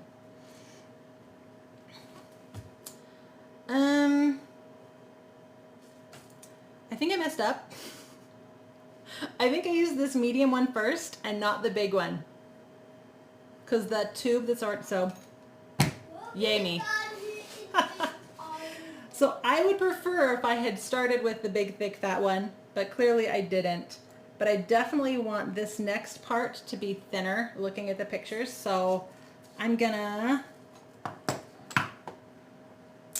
move down to a smaller one. So take this out, wah, wah. But I'm glad I noticed it now versus putting it on the cake.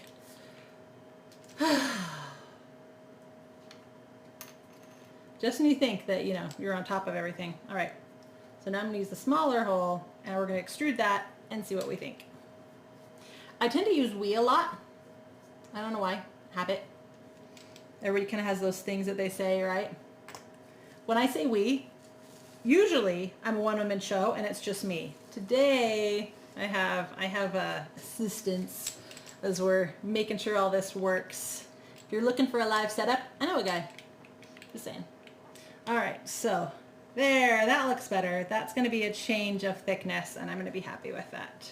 So again, kind of keep your extruder low as you extrude and make sure it doesn't touch. Would be my other advice, because if it touches, it could get sticky and stick to each other.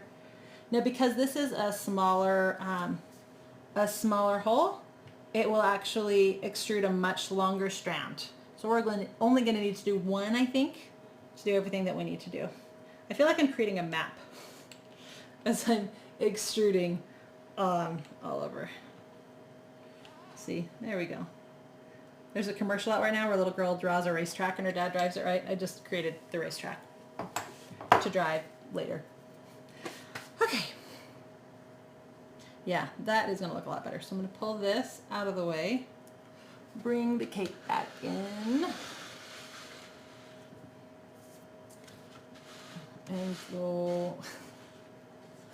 and go back to sketching. Go back to our toothpick. All right, toothpick time. So our there's two little knobs right here of fondant, and so eyeballing this again, I keep it really close as I work. They're gonna go right here. I'm gonna kind of dimple it in with my fingers so I can kind of better see where that's gonna be. The more you can visualize, the better it's gonna be at the end of the day. Oh, Chloe, I hate that. All right, so Chloe just said that the first time she rolled out her fondant, it stuck to her countertop even though she put a bunch of powder down. That's why I swear by, and I already threw it over there so I can't reach it.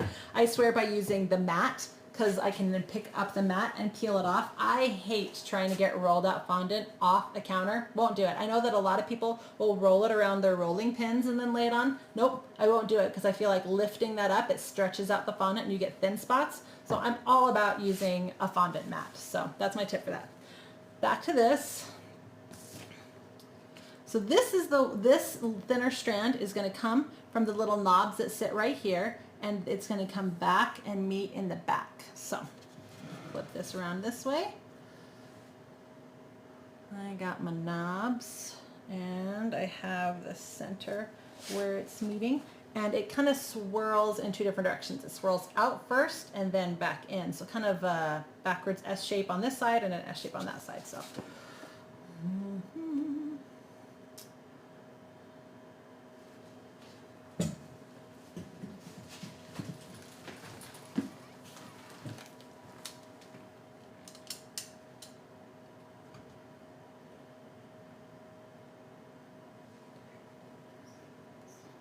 And usually when I'm working, I like listen to books on tape. So just talking to myself like it feels like I'm doing is a little bit weird. I need like I need background music, except something that I don't have to pay copyright for. All right, so kind of keep just indenting that. Oh, but don't stick it. You don't want a hole in your fondant. Be careful not to stick it. I also recommend keeping your nails short if you don't mind having short nails, so you don't accidentally jab your cake. And I'm speaking from experience. I have jabbed many a cake in my life. Okay, and then it comes down the back. Back on this side. So as you can see, I kind of have a couple different trials right here. So I've decided, see this deeper one? That's what I'm going to go with. So I'm going to kind of erase that other line. Just a little bit of light, low pressure rubbing. See? Ta-da!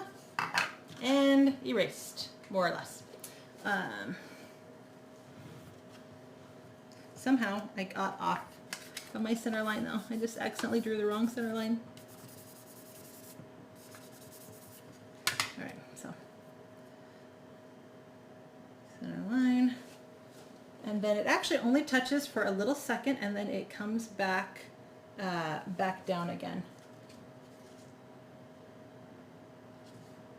And, oh, I remember what I did before. I'm like, where's the end?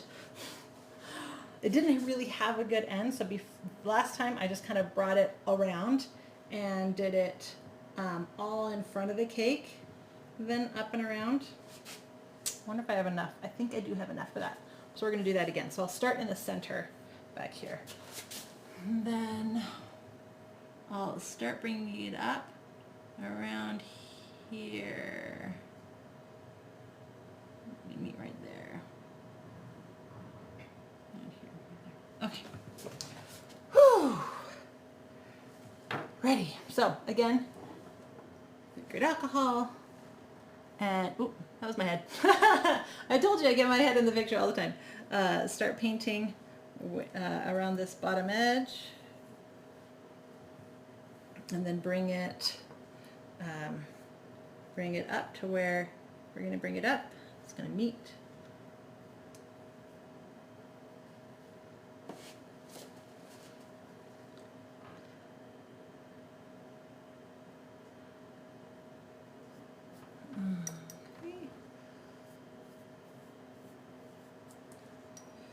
And then do the other side as well.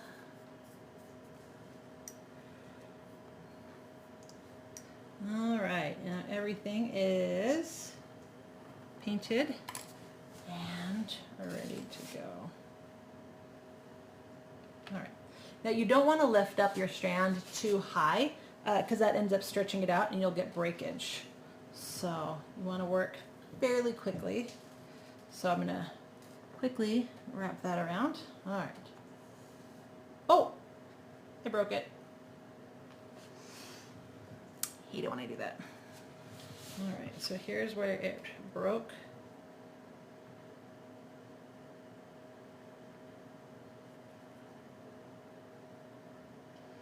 Put it back.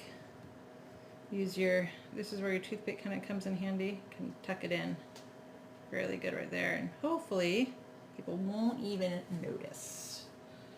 Okay.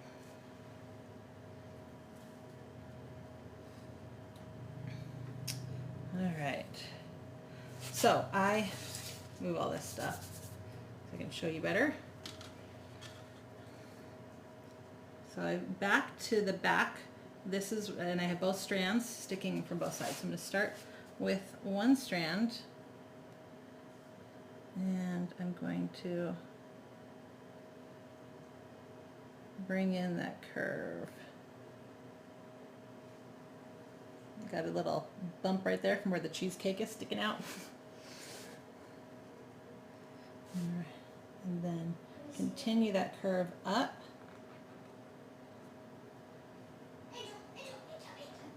All the way to the front.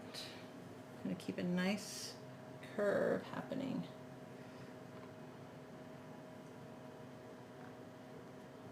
Right, and I found that if you kind of, you don't want to hold it up so much that it's stretching, but if you kind of hold it up just a little so it kind of has its own droop to it, that you can get much smoother lines if you kind of let it droop on its own. It's kind of hard to explain, so I'll try to show you. Come over to this side, and so see how I'm just kind of barely just setting it on. So it's already stuck right here. And I just kind of let it droop there. See, I got such a nice curve from that. Now, I actually didn't paint right there, so what I'm gonna do now is take that same brush and just kind of come under where it just drooped and add a little bit of that. And then I can put the droop back into place. And I find that I get better and smoother results if I do it like that. Then cut and take the extra, put it aside. All right. So once you're happy with the first one, which I am, and I say that in a voice like I'm not really, but I am. Now we're gonna do the other side. So try to match it. And again, this is why I like to keep my cakes on a cake turner, so I can, all right, see that? So kind of off-centered, but I'm not going to go back and push. I'm going to push that first one over a little bit so I can bring this one back a little. There we go. I think that's more centered. And kind of do the same thing that I just talked about doing. Let it kind of drop on its own. All right, so this curve's not really matching up very good. There we go. That's a much better match. Right, I'm gonna come over here and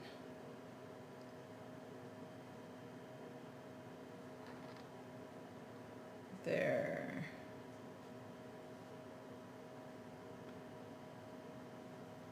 All right, I'm happy with that. I think that matches up pretty good. And so take the brush again.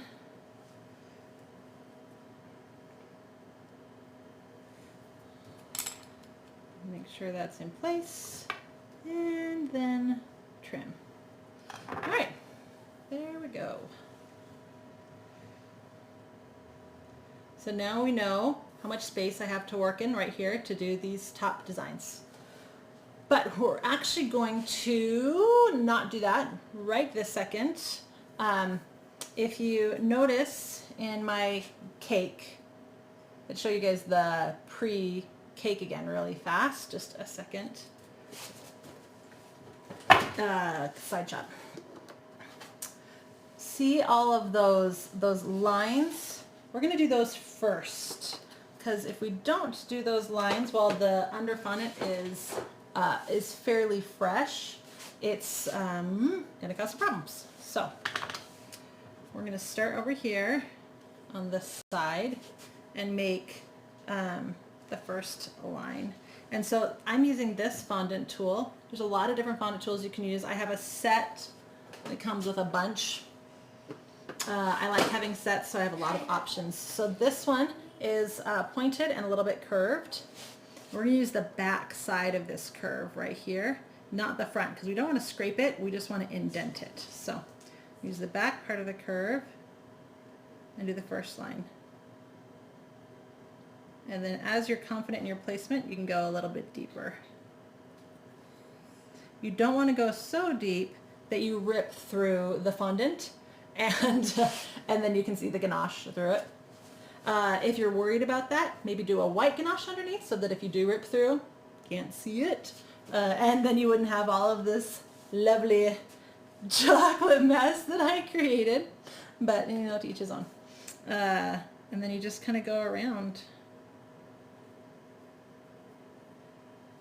And at the first couple lines are actually kind of sundial-ish, right? What's the word? But angled from the center.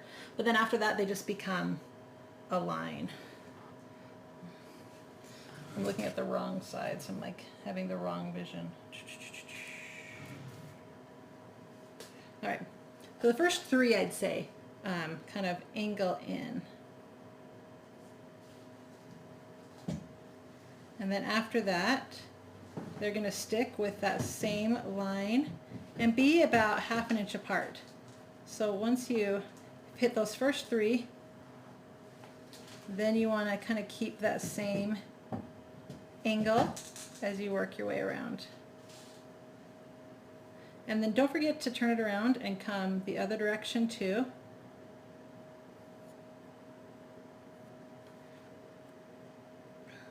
And then just go around and do this from the thick one to the thinner one on both sides. Now, because this is a round shape, you can't just like make the line here. You kind of want to make sure that it will look like a straight line, but it actually does kind of curve as it goes around the, you know, the roundness of the cake. How many times can I say round?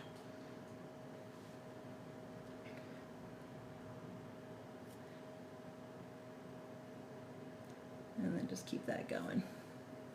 Yes, it is a Vayner tool. Man, I'm getting all these good questions. You guys clearly know what you're talking about. Maybe you should be teaching me and I can be sitting down eating. Not making a fool of myself. All right. And you want to work fairly quickly just because we've already worked long enough on this, getting these first snakes put on the cake, that it is starting to dry. So my hair started out all pretty, but then I tend to play with my hair as I stress a little bit. So by the end of this, my hair is going to be crazy.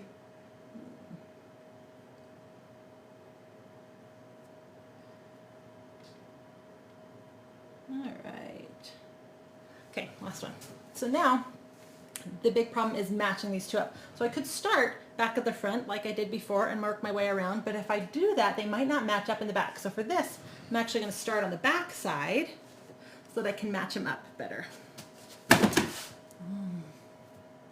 match up the angle and everything. And once you get a couple, I'm not even pushing very hard right now. I'm just kind of getting that, matching these lines up as best I can.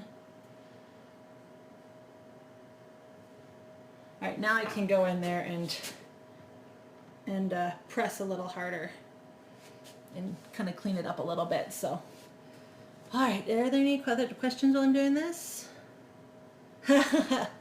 Hey, wedding cakes are a lot of work too. I'm glad that you're enjoying this. Oh, I'm glad that you're gonna make this, Chloe. I hope that you enjoy it and you won't have to talk about it while you're doing it, so it'll just go faster for you. It's really, it's actually really a pretty fast and easy cake. I actually made this the first time for a friend of mine who's a Harry Potter fan for her Harry Potter themed birthday. And I kind of didn't give myself enough time, and I was really feeling stressed. And so felt like I was rushing it, but it pleasantly was a really fast cake to make, and I was really happy with the results. And by fast, I'm comparing it to my normal cake, which is, well, tomato, it took like 7 days. So that wasn't all cake though. A lot of that was building the stand. Okay, so now we're gonna go, I do one side really well, and then the other side, it's like cutting your own nails. Like I can cut my left hand really well, but cutting my right fingernails are kind of a pain. Same thing with cake decorating. Once you kind of have one side that you feel you've done really well, it's kind of hard to match it the other side, like, oh, it's kind of a pain. Or maybe that's just me. Tell me that that's just not me. Make me feel better. Say that you do that too. All right.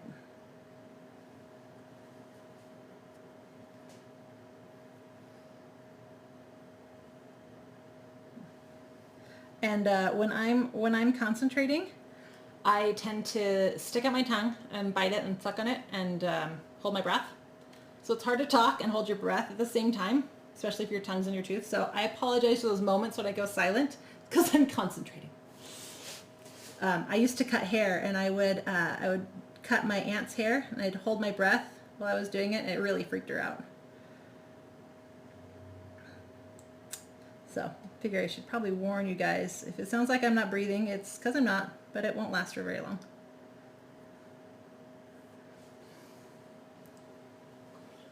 Go back and forth the other side, make sure I still have enough space to finish this up.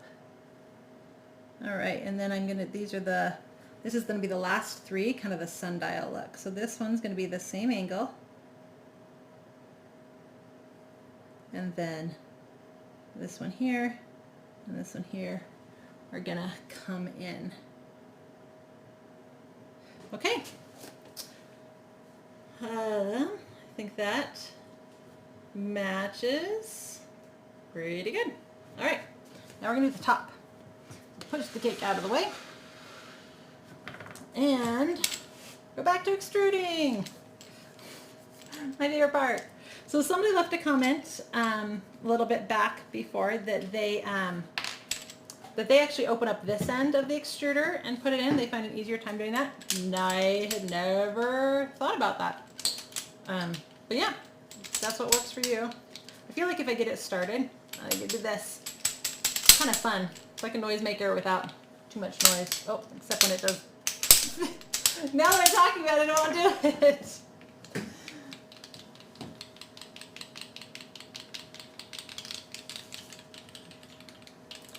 Just imagine Jeopardy music. Add your own soundtrack.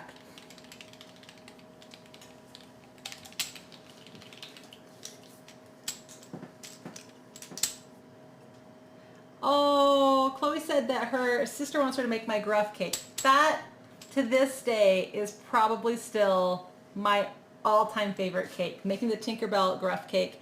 I filmed it thinking it would be a total fail and I wouldn't actually use the cake, and it turned out so cute. That's probably why it's still one of my favorites, because I didn't expect it to be as awesome as it was. It was a really awesome cake. I love that one.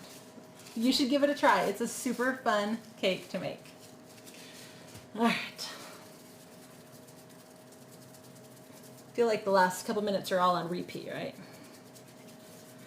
So you want to make sure that this is still pliable. If for some reason it's kind of dried out a little bit while it's been sitting over here in plastic, usually just takes a little bit of kneading. Your hand warmth is warm enough to kind of warm it up and get it pliable again. But if you need to, you can always add more shortening. Usually just giving it some warmth is enough.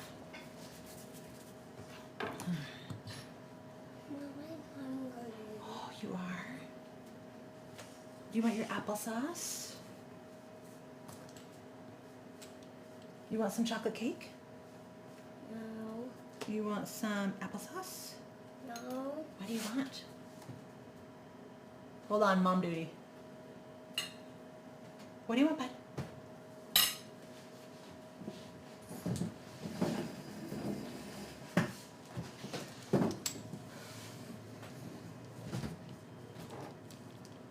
Okay, we're back to now the medium-sized hole, because we're going to make these strands are going to be thicker. So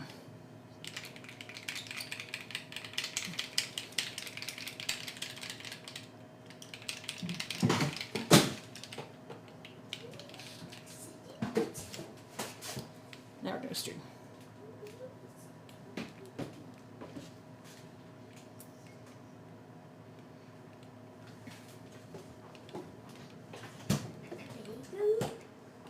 The bagels are out there in the back.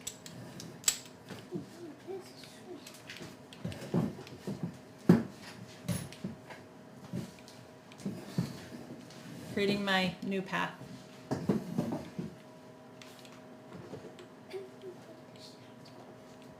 All right. While I'm doing this, we'll do the whole intro thing again. If any of you have just joined and wonder what's going on, we are in the middle of making this Harry Potter golden snitch cake.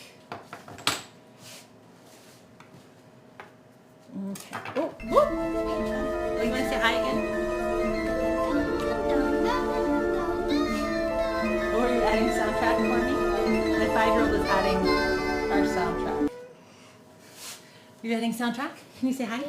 Hi. Okay, can you go now?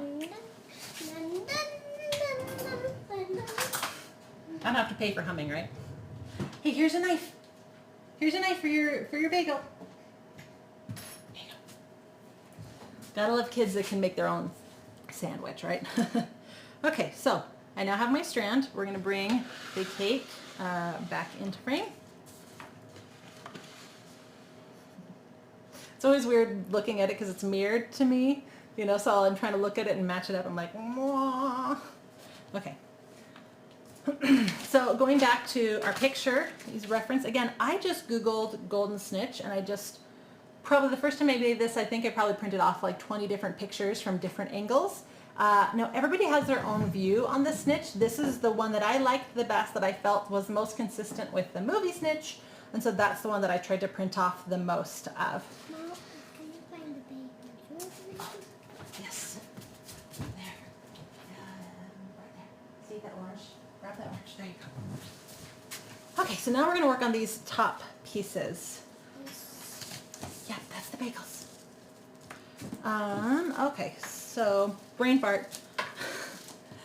Toothpick. We're going to go back to sketching out what we're looking for. So this has like 2 strands here and then a little curl right here. Now this time around, I have left myself a lot less space than I did the first time. The first time this was, this was down lower as I'm looking at the pictures. So I'm probably not going to get all this in, but I'm going to start with the 2 little swirls that are going to go right here. So kind of, I'll get another toothpick, sketch them both together. Kind of plan out where I want these. I'm not as good left-handed as right-handed, so nah. Okay. And then paint that again with the food grade alcohol. Again, the alcohol evaporates and it eats away the fondant and it leaves it tacky. I've been asked if you can use water. I say no, because if you brush water onto fondant, it's just going to leave it slimy, and then any decoration that you put on there is going to slide off. So I'm not a fan, but do what you like. I find that this yields the best results, in my opinion. And I'm the expert, so listen to me. I'm actually going to cut this strand short to begin with, so that I'm not dealing with the whole weight of the full strand trying to put this on the cake. So start with the first one and curve it.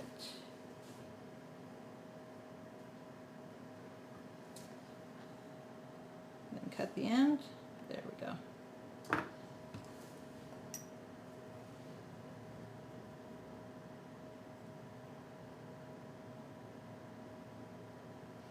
Okay. And then same thing on this side.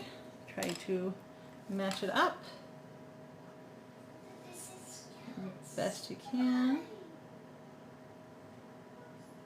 Sometimes I would actually say, a little strand of dust, hold on, toothpick. All right, sometimes I would actually say to do your, like, I know that I'm better at the right side, so sometimes I would say do the left side first, because it'll be easier to match on your right side, on your good side, than trying to match on your more challenging side. Okay.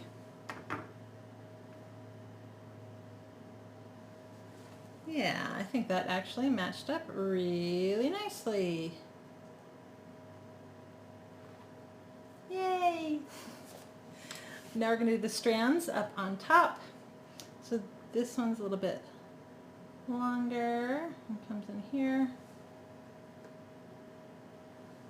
here, and then a shorter one.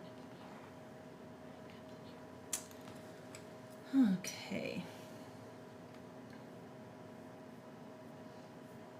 Ooh. All right, and this is easy because these are mostly straight. So this is probably the easiest to, 4 lines to put on top of the cake.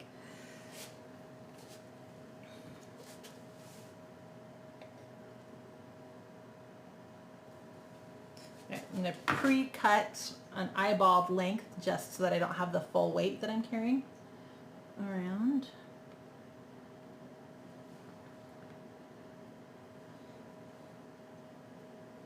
All right. And I'm putting them both on just so I can kind of eyeball it a little bit better. And then match up cutting both. There we go.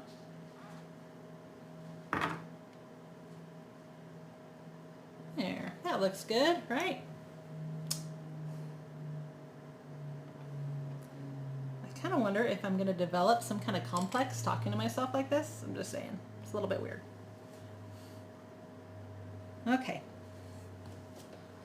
So one of the other things that you want to be aware of is every time you cut these, one, it kind of flattens one side a little bit, and it also creates, if you can see here, it kind of creates rough edges. So if you just fix those rough edges right away, right after you've cut them, you'll be a lot happier with the results than if you try to go back later. Because if you try to go back later, those rough edges start to crust. They're one of the first things to start to crust. And then you'll have little spiky edges, and as you try to smooth it, you'll get little crumbs that you'll create as you kind of try to rub them off, and then they get all over your cake. And yeah, don't cut corners. Cake decorating, you'll never be happy with it.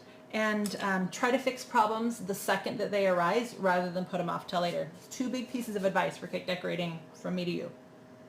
You're welcome.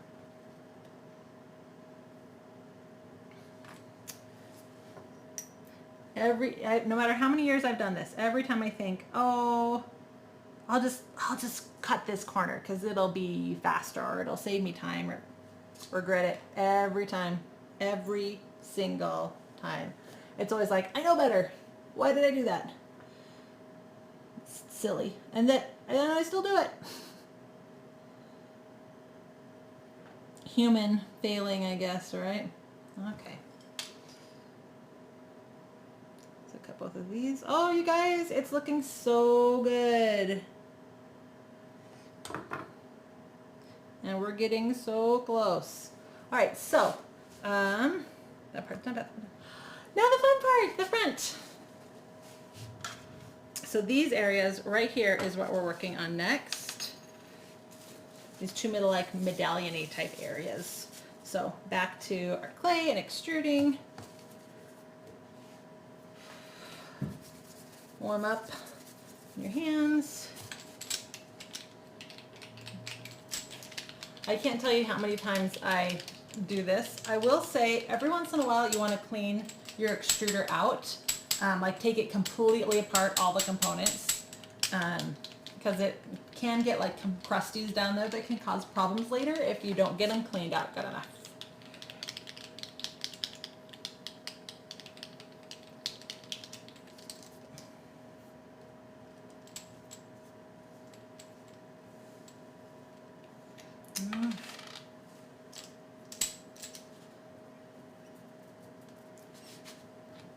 And we're going to switch back over to the smaller extruder for this. So a little bit of back and forth, back and forth, back and forth. And again, you want to keep your hands clean. My towel's not clean anymore.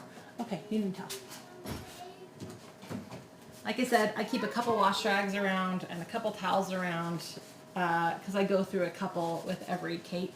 And it's better to have something clean that you can wipe off on. And I'd rather do laundry than ruin my cake because I touched something that I'd gotten dirty and didn't realize I'd gotten it dirty. Okay.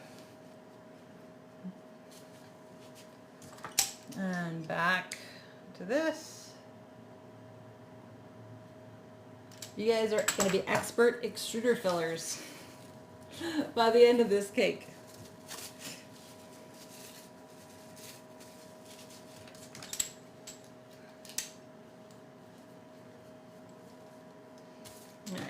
Move our cake out of our way.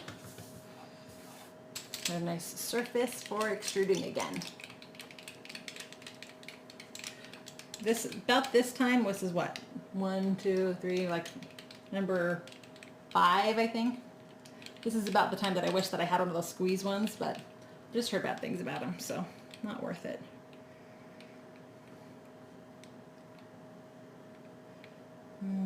I should try to create pictures with this as I do it. That'd be more fun, right? Create some kind of shape.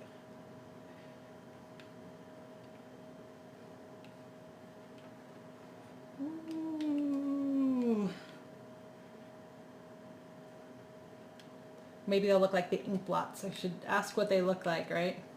Then analyze based on your answer. This one looks like a smiling man or somebody angry. Something. I don't know. Now I'm just jabbering. Bring our cake back into place. And get our handy dandy toothpick. Keep our picture close by.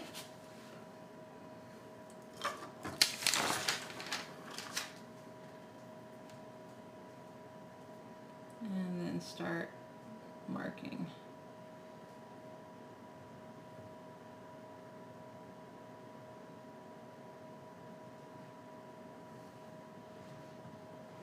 And then try to match up both sides and do both sides around the same time.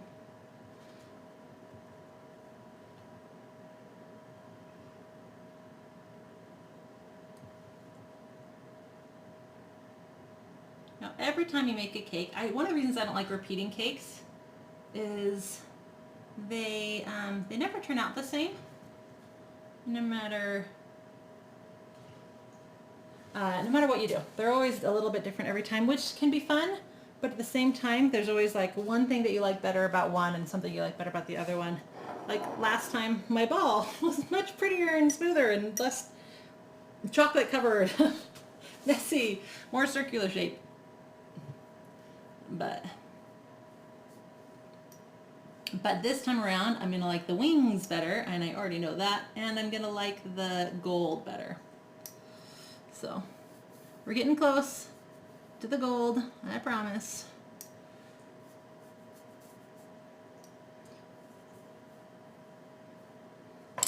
So back in the day when I got married, my cake arrived at my wedding reception and I hated it. I was so unhappy with it. It just, ugh, this is before I had even gotten into cake decorating, so I didn't know what I hated. I just knew I didn't like it. Whew. Okay, toothpick. Toothpicks can help you get things in place if you need it. Anyway, so my cake arrived for the reception and I was like, you've got to be kidding me. The fondant was all rippled, and there was a bunch of pleats and lines, places that there shouldn't have been plates and lines, so I was really, really unhappy with it.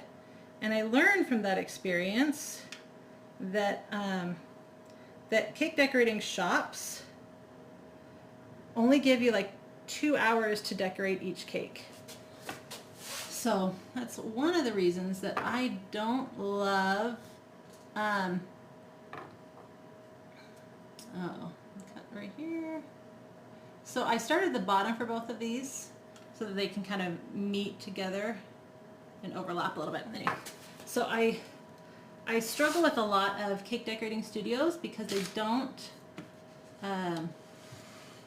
give enough time to decorate each cake to really be as perfectionist-y as I like to be, because people have asked why I don't have a cake decorating studio. That's why. I don't want to be constrained and only have 2 hours to do each cake. And I also don't want to have to make a certain number of cakes to make it worthwhile. So, can you make your own bagel? Yeah, I bet you can. I bet you can make your own bagel. I don't want to. Okay, well, if you want me to make it, you're going to have to wait about an hour. And then I will happily make you a bagel. Sometimes getting that started is the hardest part.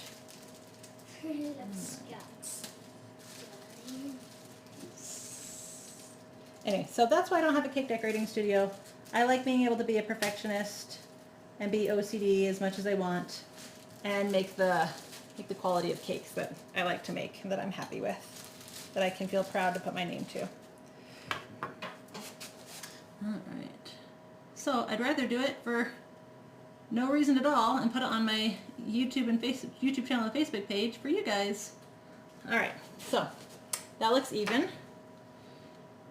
Now we're going to add the lines right in here using that same thickness. We might have to extrude one more time. We will see. I'm just gonna paint the whole inside. Just kind of start adding lines.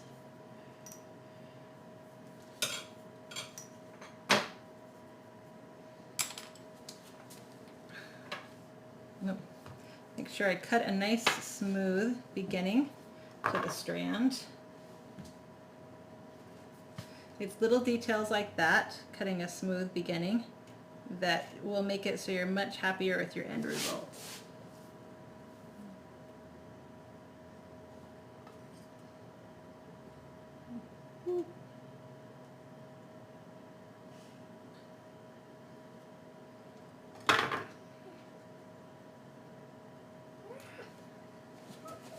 Okay, and then cut another nice smooth beginning before adding the next one.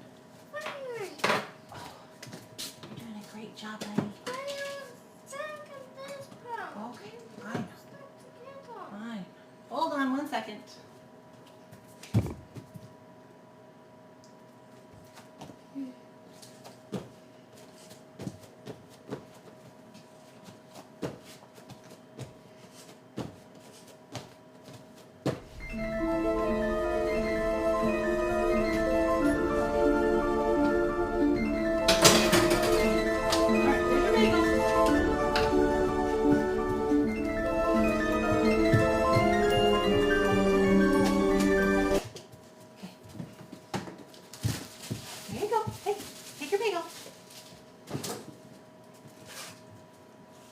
Take both of them.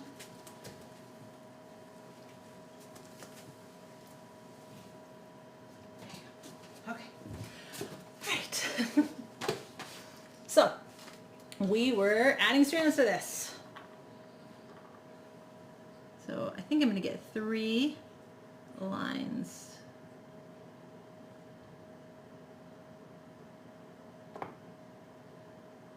Out of this. No, maybe I'm only going to fit 2. I think I'll leave it like that. Last time I got a lot more in, but I'm thinking that maybe last time my cake was bigger, because looking at it I'm like, wait a second, fit more lines in last time. I don't really remember. It's been a couple of years since I made it. I might have done the 10-inch ball pan instead of this one. Okay, so now we're going to do the other side and just try to match them up real good.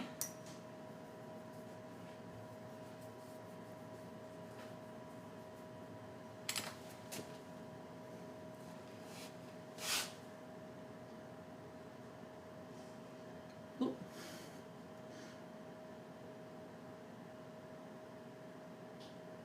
I don't know why this strand doesn't want to stick. Okay, got a little stretched out, so I'm going to cut a fresh start and try it again.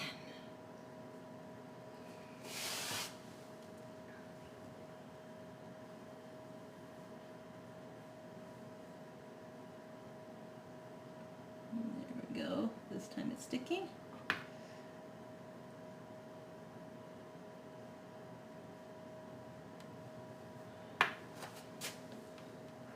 All right. Woo! Getting close to the finish line.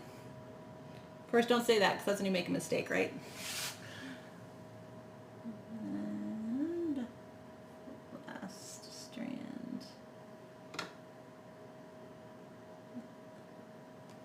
I have ganache everywhere still, even under my fingernails.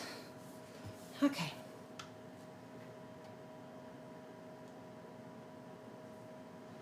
All right.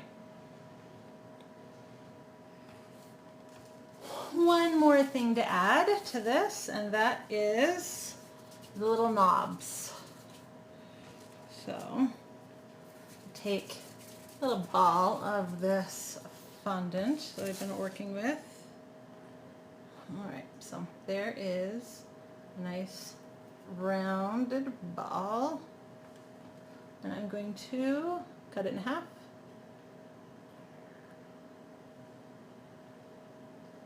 Trying to keep it more or less on the rounded side as I cut it. and trying to keep them even. That's why I like to start with a ball and cut it in half. I feel like I can keep it more even that way. All right, take your brush. This is where it's going to go on this side. This is where it's going to go on this side.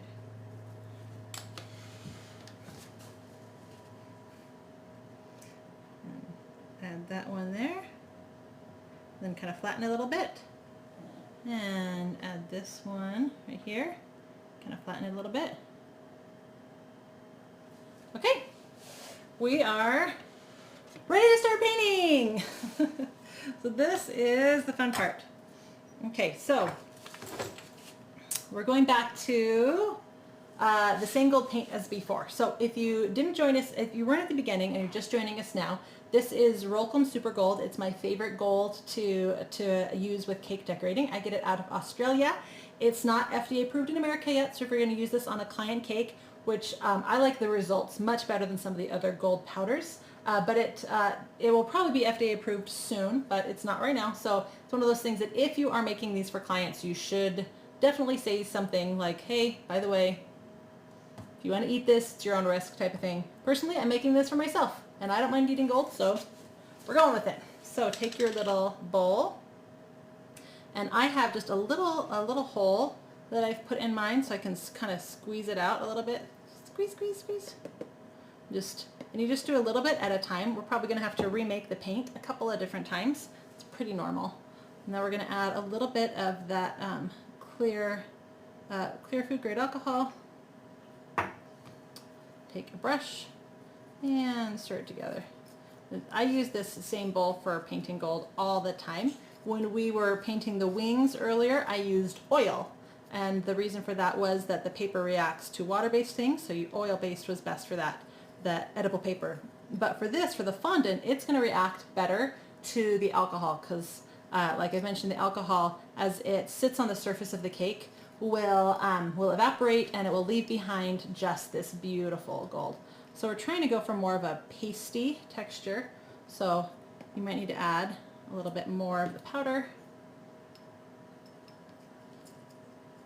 And that's why I say to use a little bit at a time. Start small, add the liquid and kind of see the texture, and once you're happy with the texture, then stop. If you're not, you can add more powder or you can add more of the alcohol. So this looks good. I'm happy with this. So we're going to start painting. I'm going to start at the top and work my way down, I guess. So isn't that pretty? Look at the depth of that gold. So much prettier than the airbrushed that I did the first time I made this cake. I just love, love, love, love, love, love this gold. This is the same gold that I used on my Tamatoa cake, on his back and all his jewels. This is the same gold that I used on my Doctor Strange cake, for all the gold details on that cake. I got this, I think I bought this gold this year, and it is totally my favorite.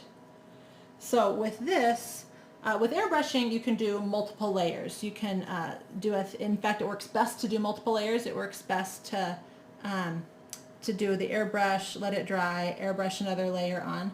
But with this, if you actually try to go back and do another layer later, that sounds like a tongue twister, layer later. You'll actually start to take off the gold that you painted the first time around. So that's why you want to make sure it's thick enough at the beginning, and you don't want to over paint or you'll start to take off. So kind of be thoughtful about your painting, and that's why you want it to be more pasty, more thick. You'll be happier with the results than if you make this super thin and watery. So try to do this in one coat for the best results. And don't forget to kind of get in every nook and cranny as you do this. So a fellow cake decorator of mine, she likes to paint this gold over black fondant, as I mentioned earlier. She likes the depth that it gives, and I do too. So I kind of go back and forth between using white and using black. So kind of a personal preference. If you are trying a project like this, I recommend rolling out a little bit of white fondant and a little bit of black fondant just for sampling purposes and painting this on both, and seeing which effect you like better, and then going from there. We all kind of have our personal preferences. All right, and I am almost ready to make another batch of this. And as for the brush, you kind of use kind of the same thing. Pick a brush that you like. I like this stiffer bristle, and that's wider for not being, what's the word I'm looking for? When brushes are too soft, yes, they get in the nooks and crannies really, really nicely, but I also feel like it swoops around so much that I'm not always happy with the results. So I kind of go back and forth between a slightly softer brush and this thicker bristle brush. It sounds like a tongue twister too. All right.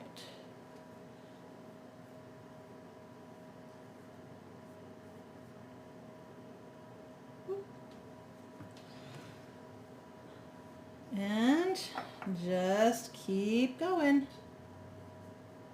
This is probably the most boring part, just because it's the same thing for so long. So now it's a good time for a question.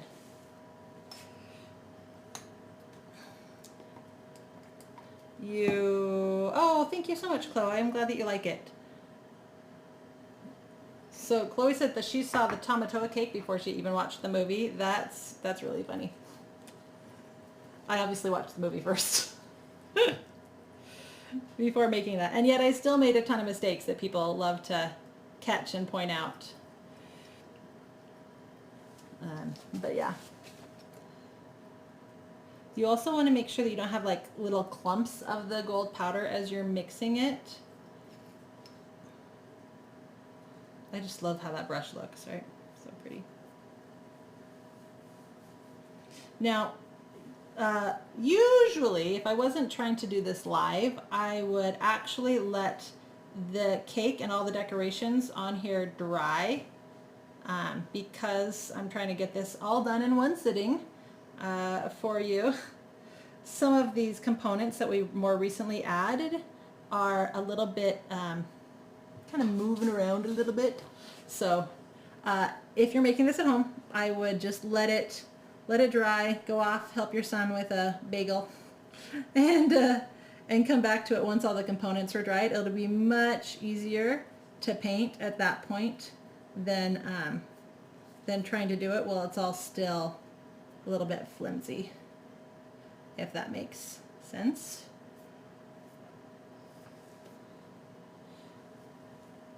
Kind of try to do it section at a time too.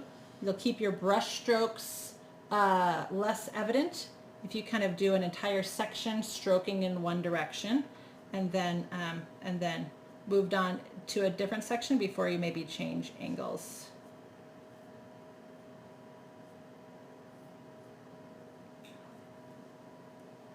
Oh, this gold looks amazing. I like this so much better than the airbrush that I used last time for this cake. There's just something about the richness of this gold. Now, there's a lot of different brands that make a gold luster out there. I would suggest kind of playing with a couple different ones to find the ones that you like. But definitely look around at other cake decorators and see what they're using. I find some of my favorite products that way. That's where I found this gold, and it's quickly become a favorite. But like everything else in cake decorating, you just kind of gotta play with it and then find what you're happy with. For this side, because this already has lines in it, I'm going to try to stroke in the same direction as the lines that are in this section for the best results. And then for the big long tubes, I also try to kind of follow them along their path. I feel like that looks better.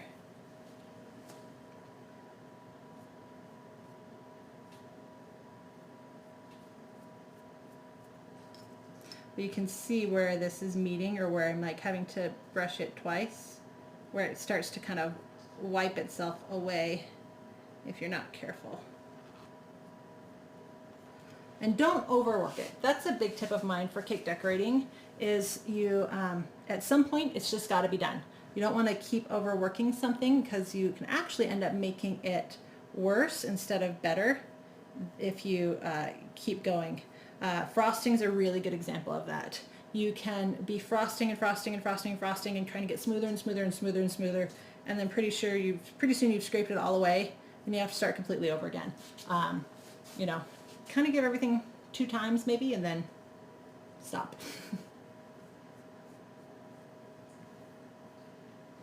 Oh, we're working our way down. Again, there's that use of the word we.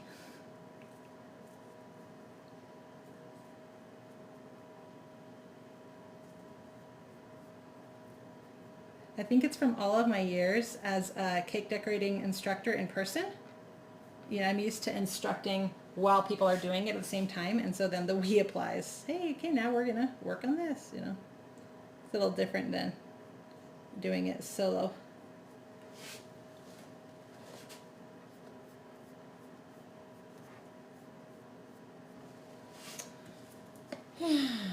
Time for more.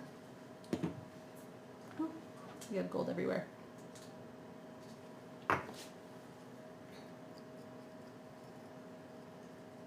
I will also say the finer the powder, the better results you're going to have. So if you're looking for a gold powder to use yourself and you don't want to get this Rolcom one, make sure that whatever it is you're looking at is a really fine powder. Some of the more easily accessible gold powder brands are a thicker, chunkier, and they don't yield as good of results. So make sure it's a super fine powder for the best results possible. Especially when it's something like this that you're spending money on, like gold. You don't set yourself up for disappointment by going super cheap. It's better to go a little bit pricier and be happy with the results than go super cheap and be upset with the results. Just my opinion.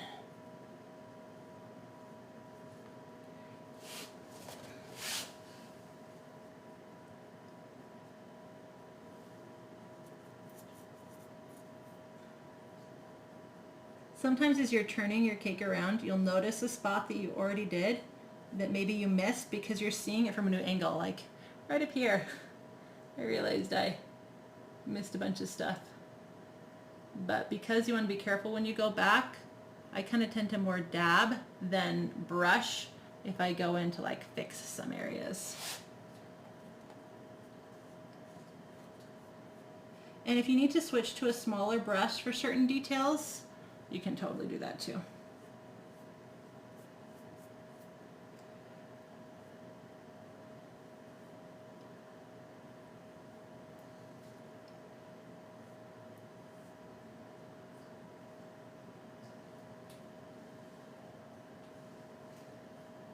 Especially for little nooks and cranny near the base. My base is getting pretty messy. I'm gonna have to use a paper towel to clean up after myself. If you can keep from getting messy the first time around, it'll be easier than playing clean up, but at the same time, you just want to get it done and don't want to stress about it too much. And you don't want to be watching your brush strokes so carefully at the bottom that maybe you miss. I'd rather paint a little bit too much and then clean up than have white showing because I didn't paint quite enough.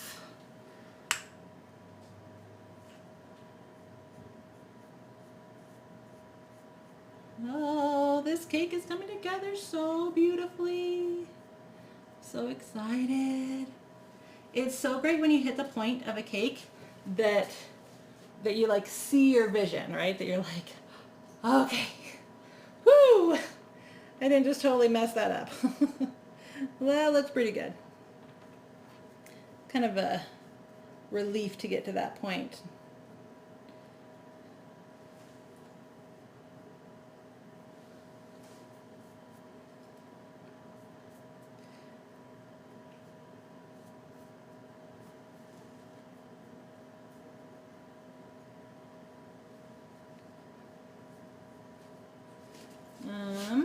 Do you dry dust with a puffy brush afterwards? No, I don't. It actually stays fairly tacky, and if you tried to brush this with a dry brush, you'd actually like get little brush hairs stuck inside.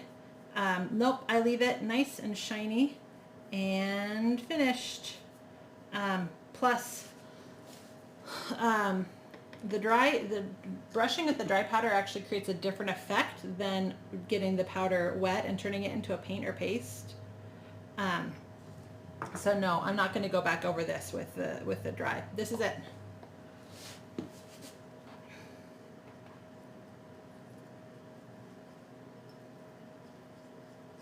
Yes, all the really good, Chloe, the good golds that I have found have been imports.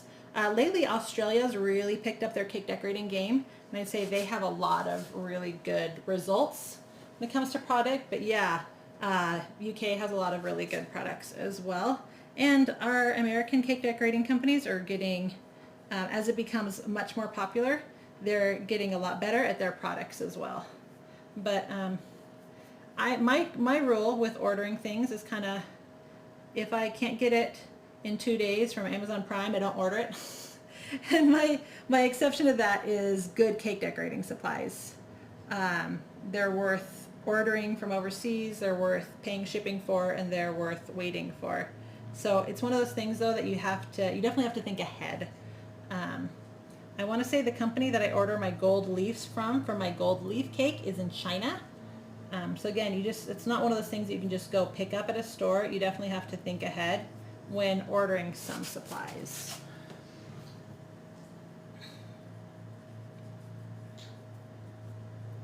But especially with cake decorating, we tend to be pretty loyal to a brand. If you find a brand that you like and is giving you the results that you want, you kind of don't bother changing, I found with myself and other cake decorators. So now if you're not happy with the brand, you tend to shop around a lot and try a bunch of supplies.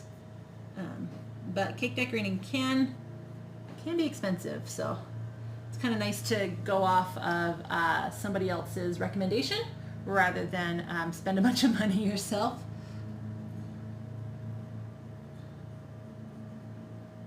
I want to say, what's her name? If you YouTube gold luster dusts or edible gold, there should be a video a couple years old where one of the cake decorators compares a bunch of different ones, and that's a really good one to watch and see the different levels of gold and depth, and kind of you can go from there to decide which one you want. Look how close we're getting. Almost there. Need some theme music as you get to the end, right? This is when the tension's building and something super exciting is playing. It's funny, I come from a really musical family, but my grandpa hates musicals. Like, I was going to be a musical theater major in college, except that I didn't attend long enough to really consider myself that. But my whole family is super musical, super theatrical, totally into the arts, except for my grandpa. And my grandpa hates musicals. And the reason that he hates musicals is he says that never happens in real life. People don't just break out into song in day-to-day life. So the first time that I saw a musical flash mob, totally sent it to my grandpa. And I was like, yeah, they do. People totally break out into song. And as growing up in a musical family and all of us were girls, we stopped and sang and totally danced and made up on the spot dancing to our whole life. So that's why I'm constantly being like, I need music and I need a soundtrack, and where's my music that's building tension? Kind of still think in music, I guess. Anybody else do that, or am I strange? And even if you don't do that, you can pretend that I'm not strange. Make me feel better. But so close. Next up, we get to add the wings. I can't wait. Don't make the mistake that I do sometimes when you get to the end and you get excited and you rush though, and then you like knock over your cake. Yeah. I only do that like twice a year. So annoying.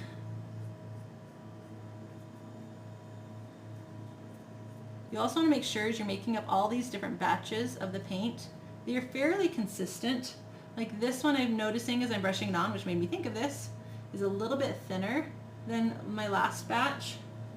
I'm going to go with it anyway because this area is so detailed that it's going to be okay to be a little bit thinner.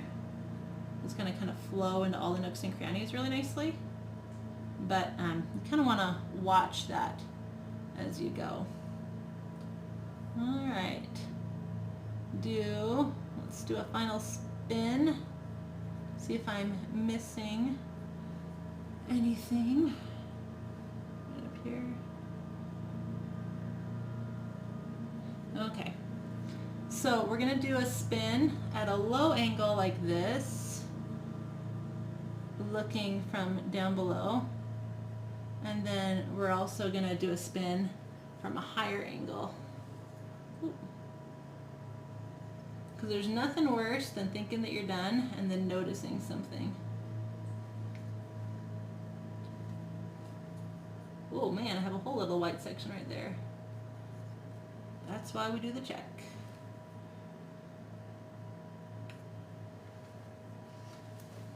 Okay. All right. I think it looks good. Whew. Okay. Let's clean up a little bit because I always like to have my final moment pretty. Put some stuff away. So we got a little bit of a reveal. All right. I'm gonna go a little wider on this shot.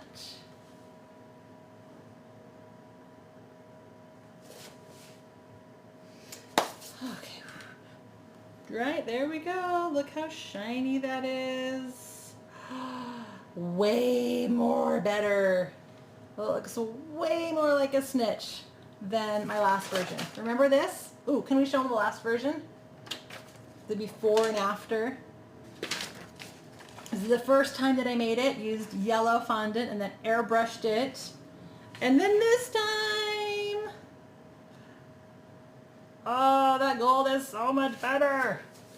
I don't know why, but I feel like I break out into my, who's the character in Despicable Me, the little girl who talks about the unicorns being fluffy? That's like my voice right there. Or maybe it's a Cookie Monster voice, I'm not sure. All right, so get a slightly damp, look at how my hands, they're all gold now. So get a slightly damp paper towel again.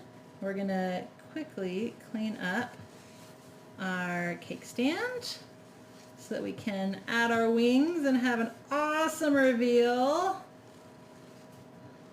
Looks so good.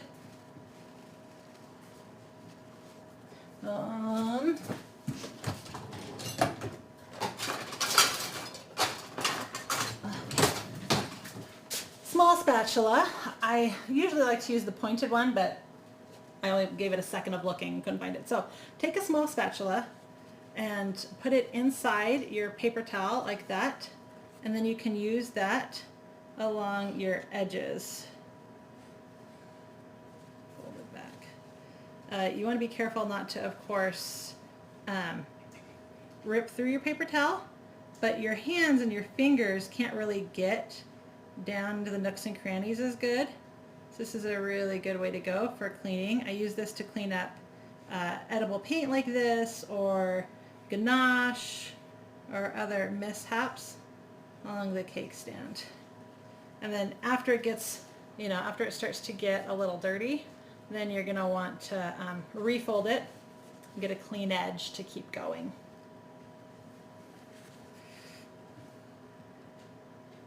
And it's, making sure that you clean up these moments that will make you so much happier with all the time and work you've already put into it, versus being like, oh, whatever, it's so close, I'm done. Take those moments at the end.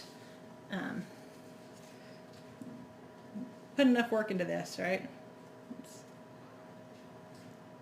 OCD it up. Okay. There she is. Miss America. Okay. Oh, I'm totally moving my camera. Reach. Okay. Now we have the wings. So pretty. All right, and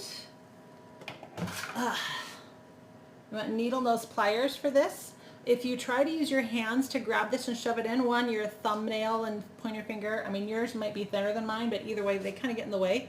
Needle nose pliers are a much, much better option. All right.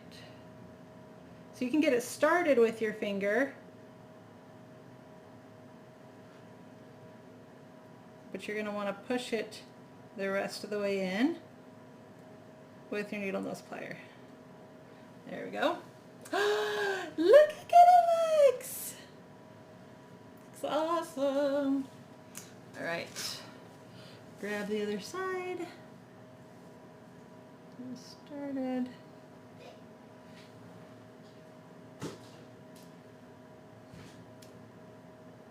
Just don't accidentally miss and jam your cake with your needle nose pliers like I just did. Okay. Look at it. It's awesome. Oh, looks amazing. Oh, I'm so happy with this.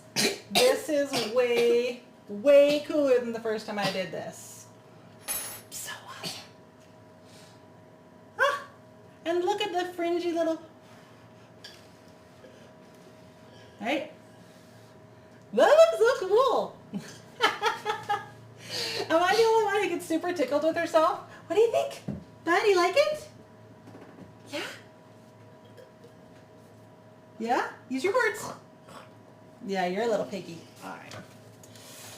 Okay. I'm trying to think of the best way to show this off. So, clean up all my junk. Okay. And a wash rag. Have to have, I'm glad you love it. Have to have that final reveal, right? Okay, so here's the top shot. Let's see. Right? Center this a little bit better.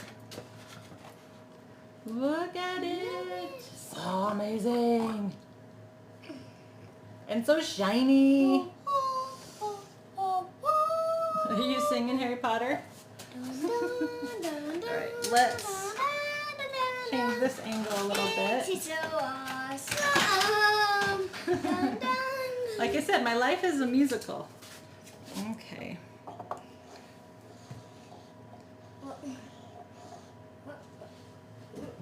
I know, I'm trying to like make it pretty, but I have too much junk everywhere.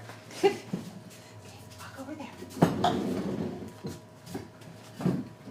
And get everything out of the way in the background. Okay. You see that? It's also like wonky, twisted.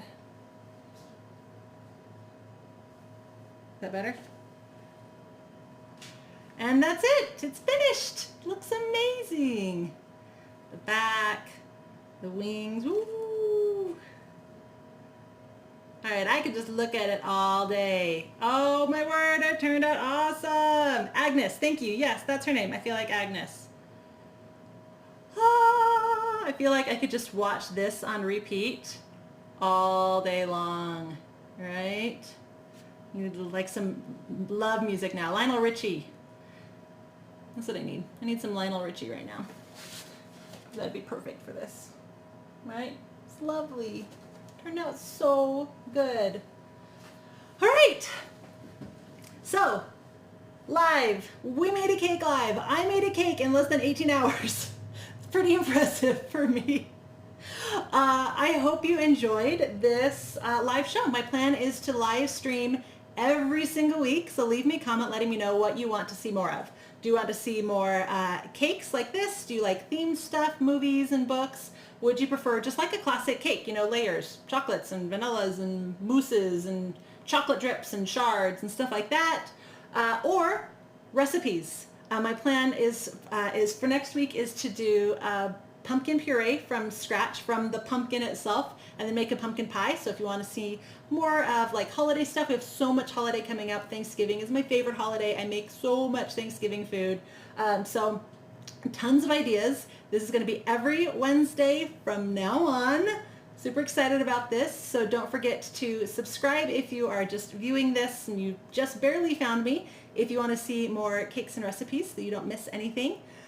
And hey, thanks for joining me and thanks for watching. It was super fun. And I'll see you next week. Bye.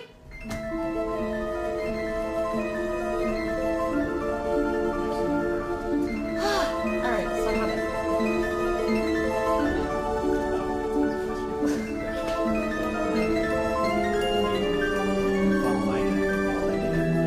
Well, nobody came on YouTube. But look, I still only see that on YouTube. Oh, that's because that just came on. Okay, so we have to cut our live streams everywhere else. So I am going to. Yeah. So how do we do that? Well, that's not a bad. We'll leave that as. So at this point. Like, how do you push stop? Well, with YouTube, you got to go to disable, and on Facebook, you can just tell it end live stream. Okay, I don't think I'm